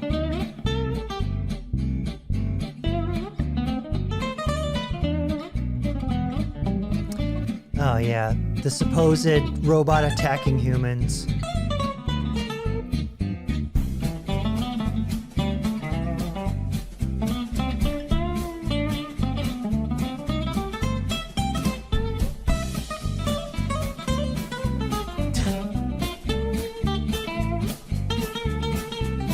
I hope that Coke was worth it, bro.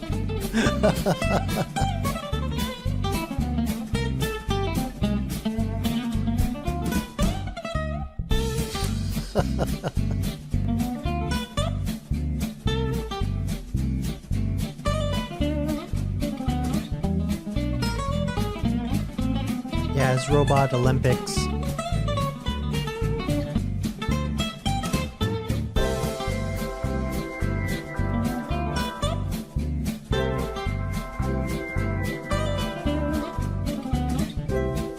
I mean, honestly, that's just not any different than an employee that went out on a bender the previous night. I don't see any improvement. Do you?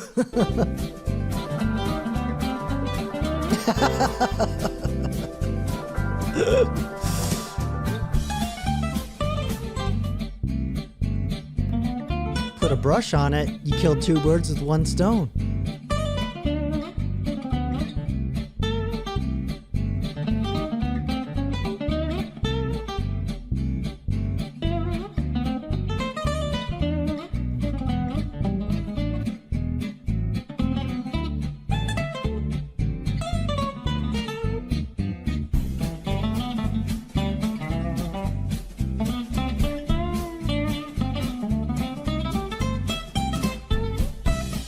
What was that all about?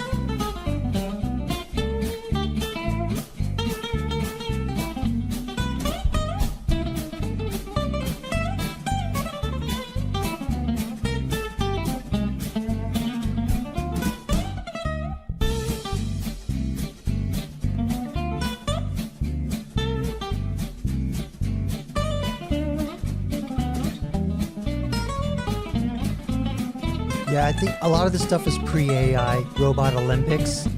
So, like, just getting through a door was so impossible. That was like a huge thing. Can you walk up steps and grab a doorknob and open a door?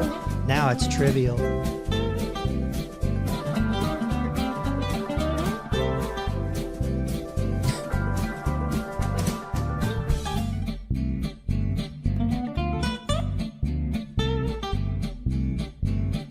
Totally safe.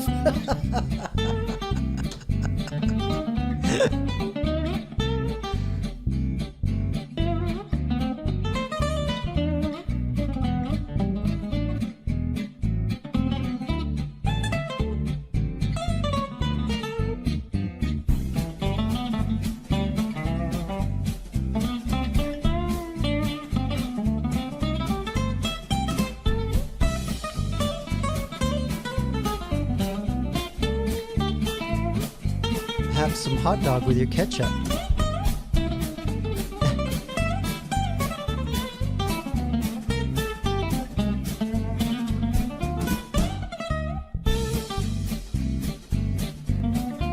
All right, I think we belabored this enough. That music's starting to get on my nerves. All right, everybody. Thanks for joining me on this Saturday night. Hope you learn some new things. Or actually, you know what? I promised I was going to show. Actually, I do have one more thing. I'm not going to go away. I was going to show you guys how to talk to one AI to do a business idea and then see if we can get another AI to build a website based on that. So let's go through that real quick. Let me queue up my, there we go. We'll queue up my, my Jiminy Cricket. There we go. So, what was it? Wednesday? Patty, I was on your live stream and we talked about, doing some side hustles. And I'd mentioned that, I was thinking about tutoring seniors. On how to do AI, how to use AI. And so I thought I would just, yeah, Wednesday. Okay, cool. We talked about just having like a high level conversation with the AI about a business idea or just kind of more a rough, just really off the cuff thing. So what I did was I just literally put the microphone on and I just said all this, like I repeated myself like 5 times probably. But the idea is that my initial idea is that older people or seniors, boomers, would be more comfortable with the idea of like a pricing structure like piano lessons, because that's how they grew up. I know that's how I grew up. I take piano lessons. And the idea is that like you had a month and you pay a monthly fee. And then if you miss a day, that's on you. I still get paid kind of thing. And so, I was telling the AI, hey, what if I did like, let's see, what is a typical going rate per week for entry level to intermediate piano lessons on those, I'm mumbling. I'm not even like coherently typing anything. So some of this English is going to be a little weird. because I'm thinking I want to teach AI to seniors and other people that may not be as good with the computer. And I'm thinking that a piano lesson rate would be something they could get their head around. So that was kind of like the initial idea. And then I told the AI, hey, can you go out and do some research and just kind of tell me like what some prices are that people are charging for like these piano lessons? And, you know, am I crazy? Is this something that still happens? And what if I want to do like a group rate on a Zoom? You know, tell me what teachers are charging for that. So it went out and did some research for me. And it came back and said, your instinct about using the piano lesson mental model is actually very smart. This is the sycophancy, but I know it's smart. AI kissing my butt. Seniors already understand that structure, you know, weekly lesson, monthly payment, no refunds if you miss. They understand that, right? Let's break down the real market numbers first. So then it kind of told me like, you know, 30-minute lessons, 60-minute lessons online, you know, kind of what people are charging. Because in my mind, I kind of know like how much I would want to make it worth my while. And so, yeah, it was just giving me like pricing and all this stuff. So we're going to use all this like pricing and business model stuff to feed into another AI. But first, I don't want to cut and paste this whole thing. I'm going to ask ChatGPT to write a prompt that would describe a website that I'd want designed by another AI that's fairly new that Google put out called Stitch. And it's going to, from what I've seen, it's actually going to design the website right in front of our eyes here within, you know, minutes. So let's see here. If you want, I can show you something interesting. There's a $1 billion demographic nobody's targeting with AI education right now, and it's exactly the seniors you're thinking about. And there are 3 specific niches inside that market that are exploding now. So let's go ahead and say, you know, yeah, give me those. Yeah, I'm going to speak and spell here. Yes, give me that $1 billion demographic and those 3 specific niches inside this market. And please be succinct. So otherwise it's going to give me the Magna Carta.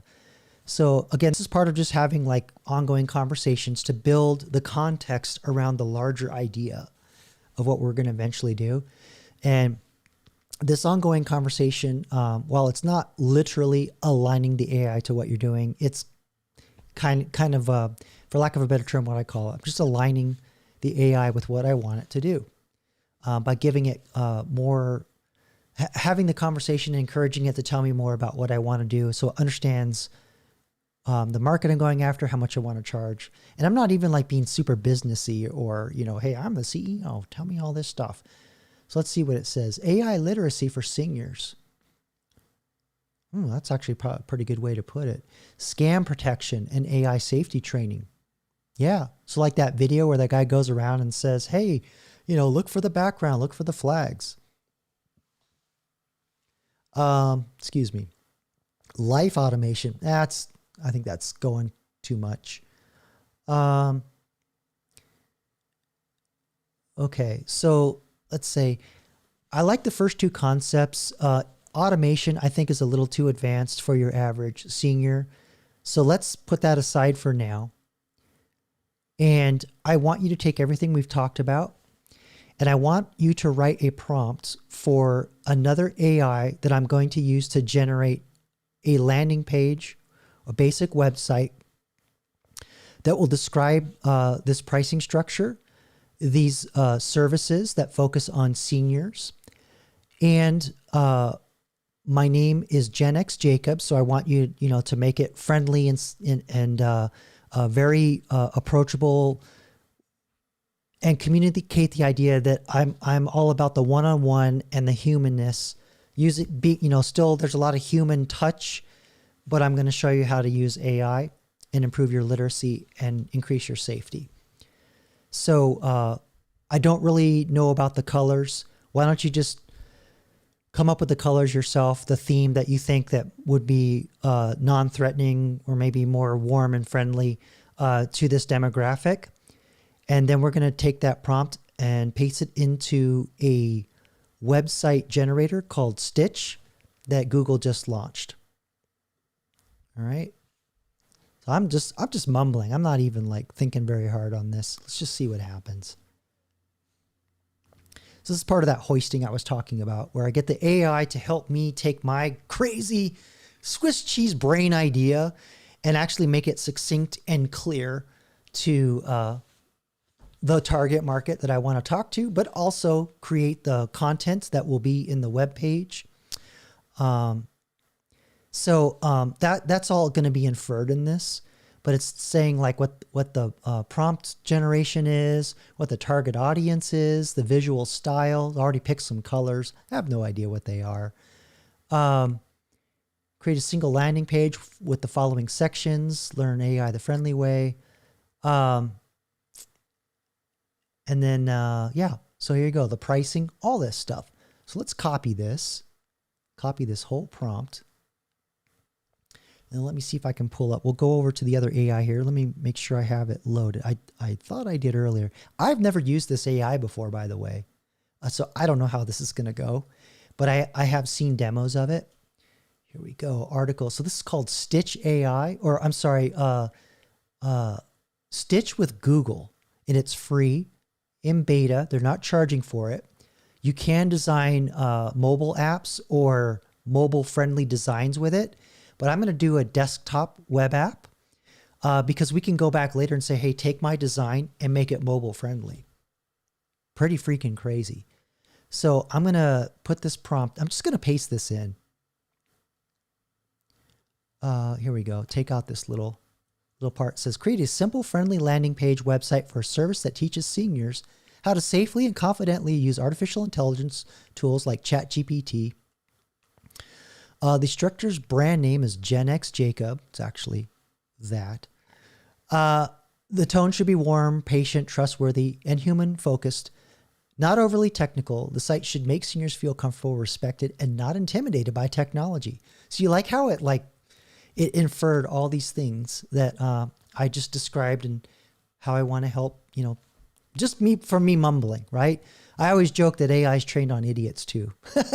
So here we go. So this is not a tech consulting service. It's a friendly coaching and guidance for everyday people. Target audience, yada, yada, yada. All right. So I'm going to just, let's see. Let's set the AI model here. Let's crank it up a little bit. This is the thing where like Flash is like kind of a low end, kind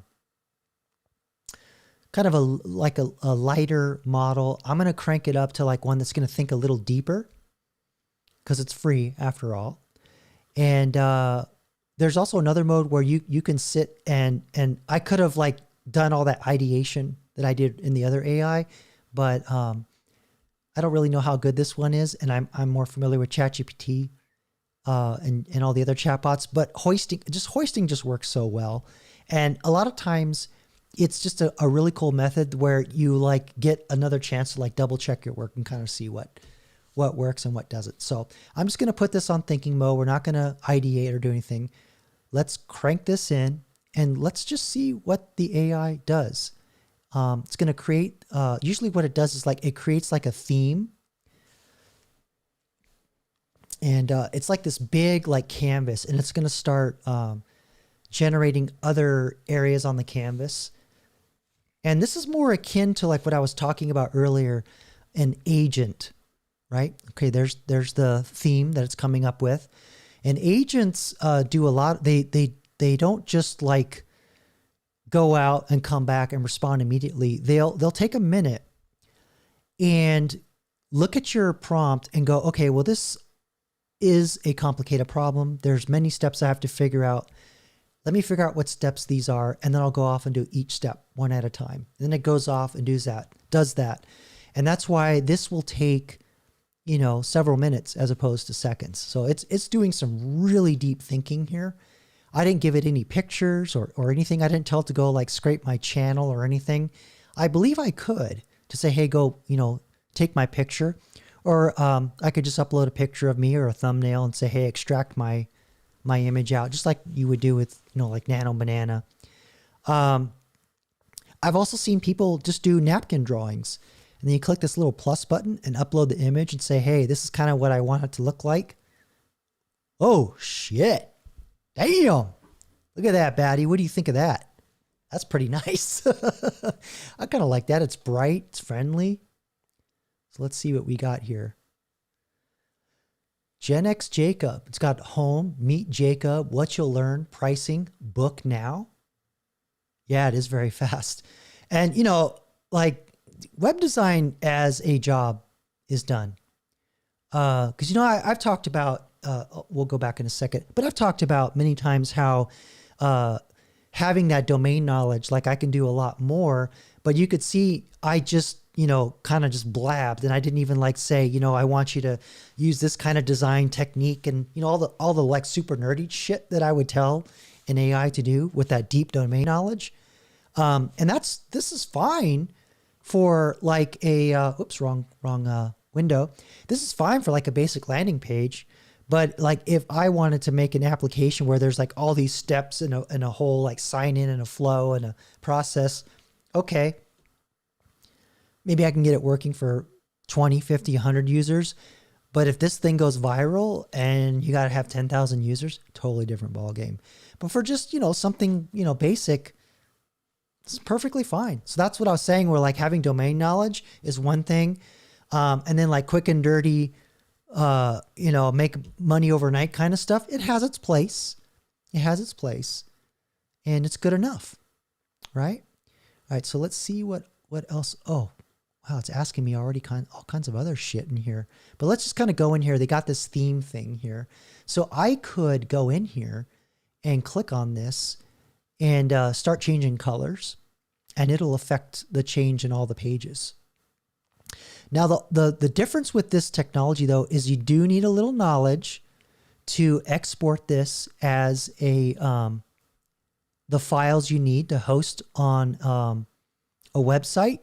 But you could probably go to a web hosting company and say, hey, can you, you know, for maybe like $50, $75, they'll put it in for you. Because a site like this is not going to be complicated at all.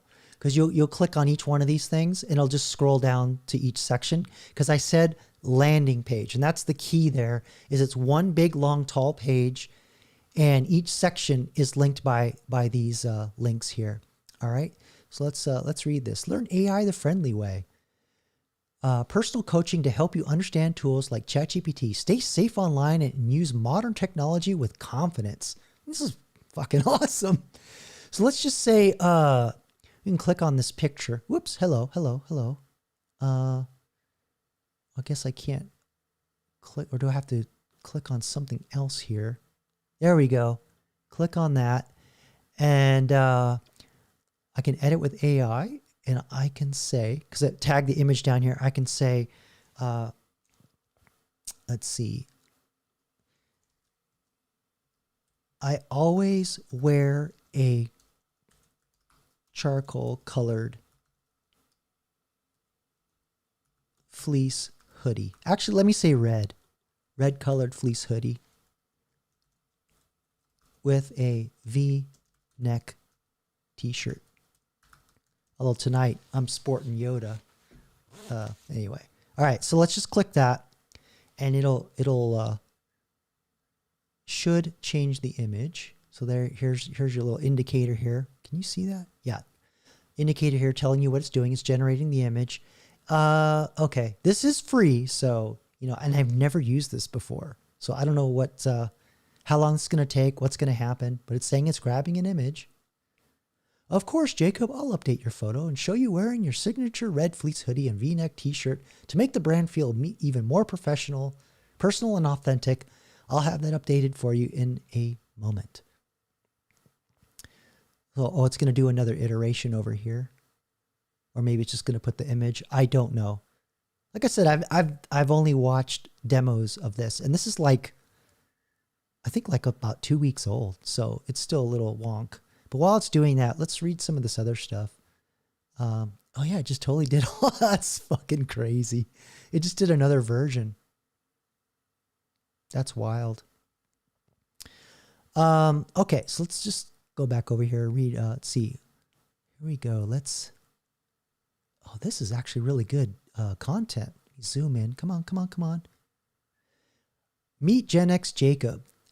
All right, that's wrong. I don't like that spelling. So I can go in and edit this and put that space in there. All right, so I'm done with that. All right, meet Gen X Jacob.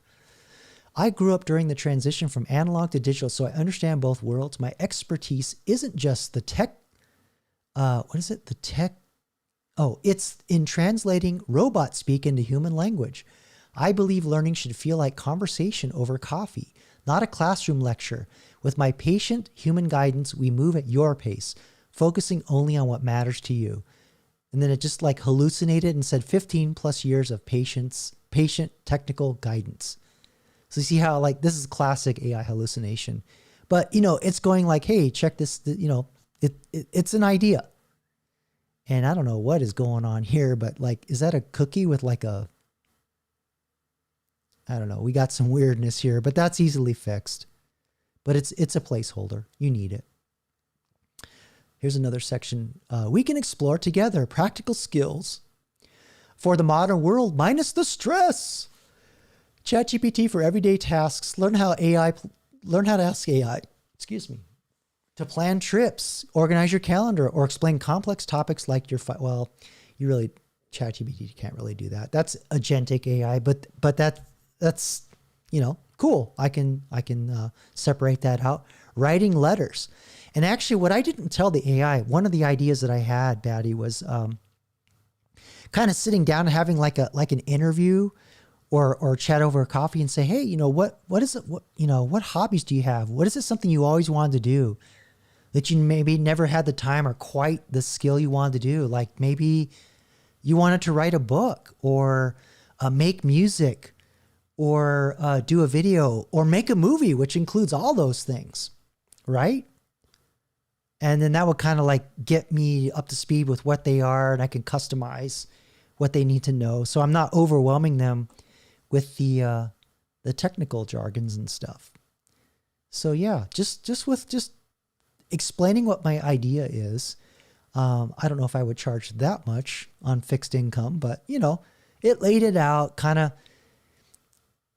you know, just like piano lessons, we meet regularly to build your skills steadily. 30-minute weekly private Zoom, basic ChatGPT setup, safe browsing habits.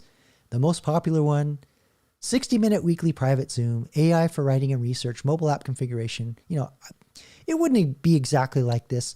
But again, with this thing, I can go in here and go, not mobile app configuration, but like, why don't we say like,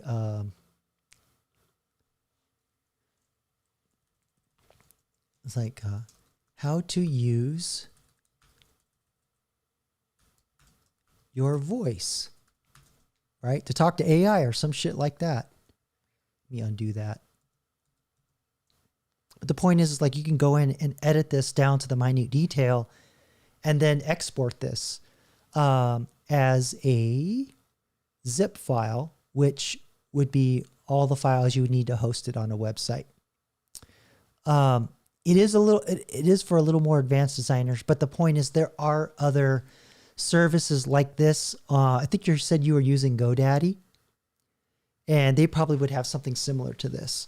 But what you could do is you could practice with this, and theoretically, you might be able to just take a snapshot of this and feed the image to that AI over there and say, yo, make this in your system. So again, a second hoist into another AI. So kind of bootstrapping free shit. So what do you think, Batty? You think that's that would work for your tactical?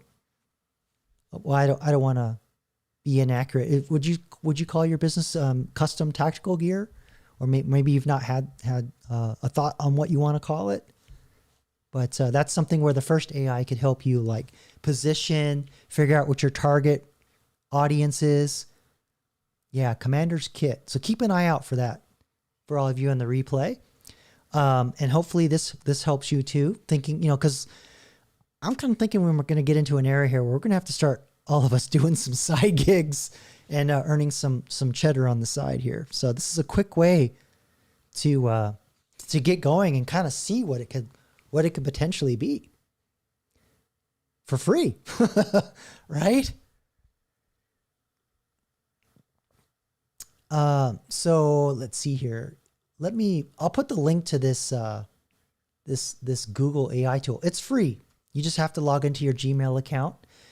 And I'm sure they're training some AI somewhere to be a better web designer, but I'll put this in the chat. And those of you on the replay can catch it. Or I'll drop it.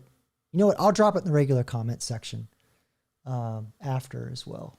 So I'll put that in here. But it's called stitchwithgoogle.com, not stitch.google.com. And again, this is beta. It's free. It's only about 2 weeks old.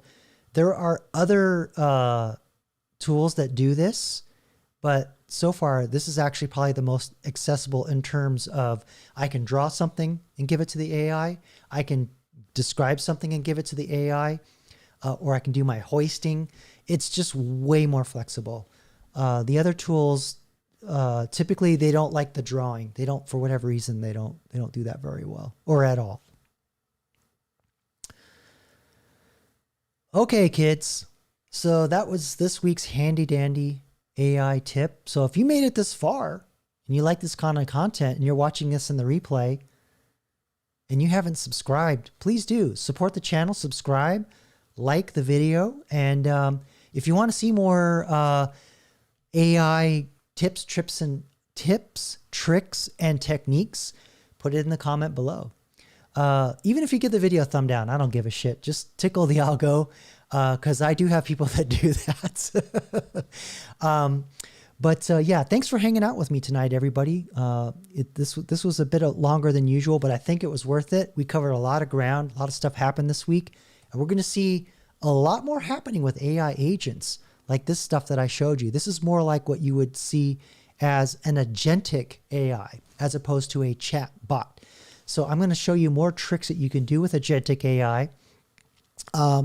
There's one in particular called Claude that I'm using quite a bit. It's sort of like the number one that's there, that's really popular. But there are free ones.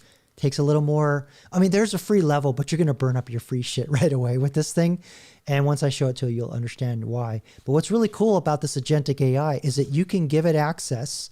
You control the access. It's not like OpenClaw where you just say, go forth and access everything. This one, you can say when, where, why, and how. It can access folders on your computer. It can open a browser and do research for you. And it can generate content. It can do code. It can check your calendar, go in your email. And you can give it repeatable skills. And so again, with this agentic AI, what's really cool is it can go out and go, oh, this is a problem that has lots of steps that I have to figure out, figures out those steps, and goes off and does it. And I sat there and waited 5-10 minutes for Claude to go and do things. And I'm finding that because of this higher level thinking, I very rarely have to tell the AI, no, you got something wrong. It's usually very tiny tweaks. It's pretty good. It's way beyond ChatGPT. So we'll start exploring that more in upcoming live streams. So everybody, thanks again for coming out and supporting the channel. I appreciate you. Thanks for talking to my AI characters. And more to come in that regard as I build my platform, ironically, using AI to control AI characters. But you'll see, it's going to be awesome. I'll reveal a little bit in the next week or two, showing kind of the things that I'm building. And before you know it, we're going to have a lot more characters on this channel you can observe and interact with. But until the next one, thanks again, everybody. Enjoy the rest of your weekend. Get out and touch some grass. Till the next one, peace.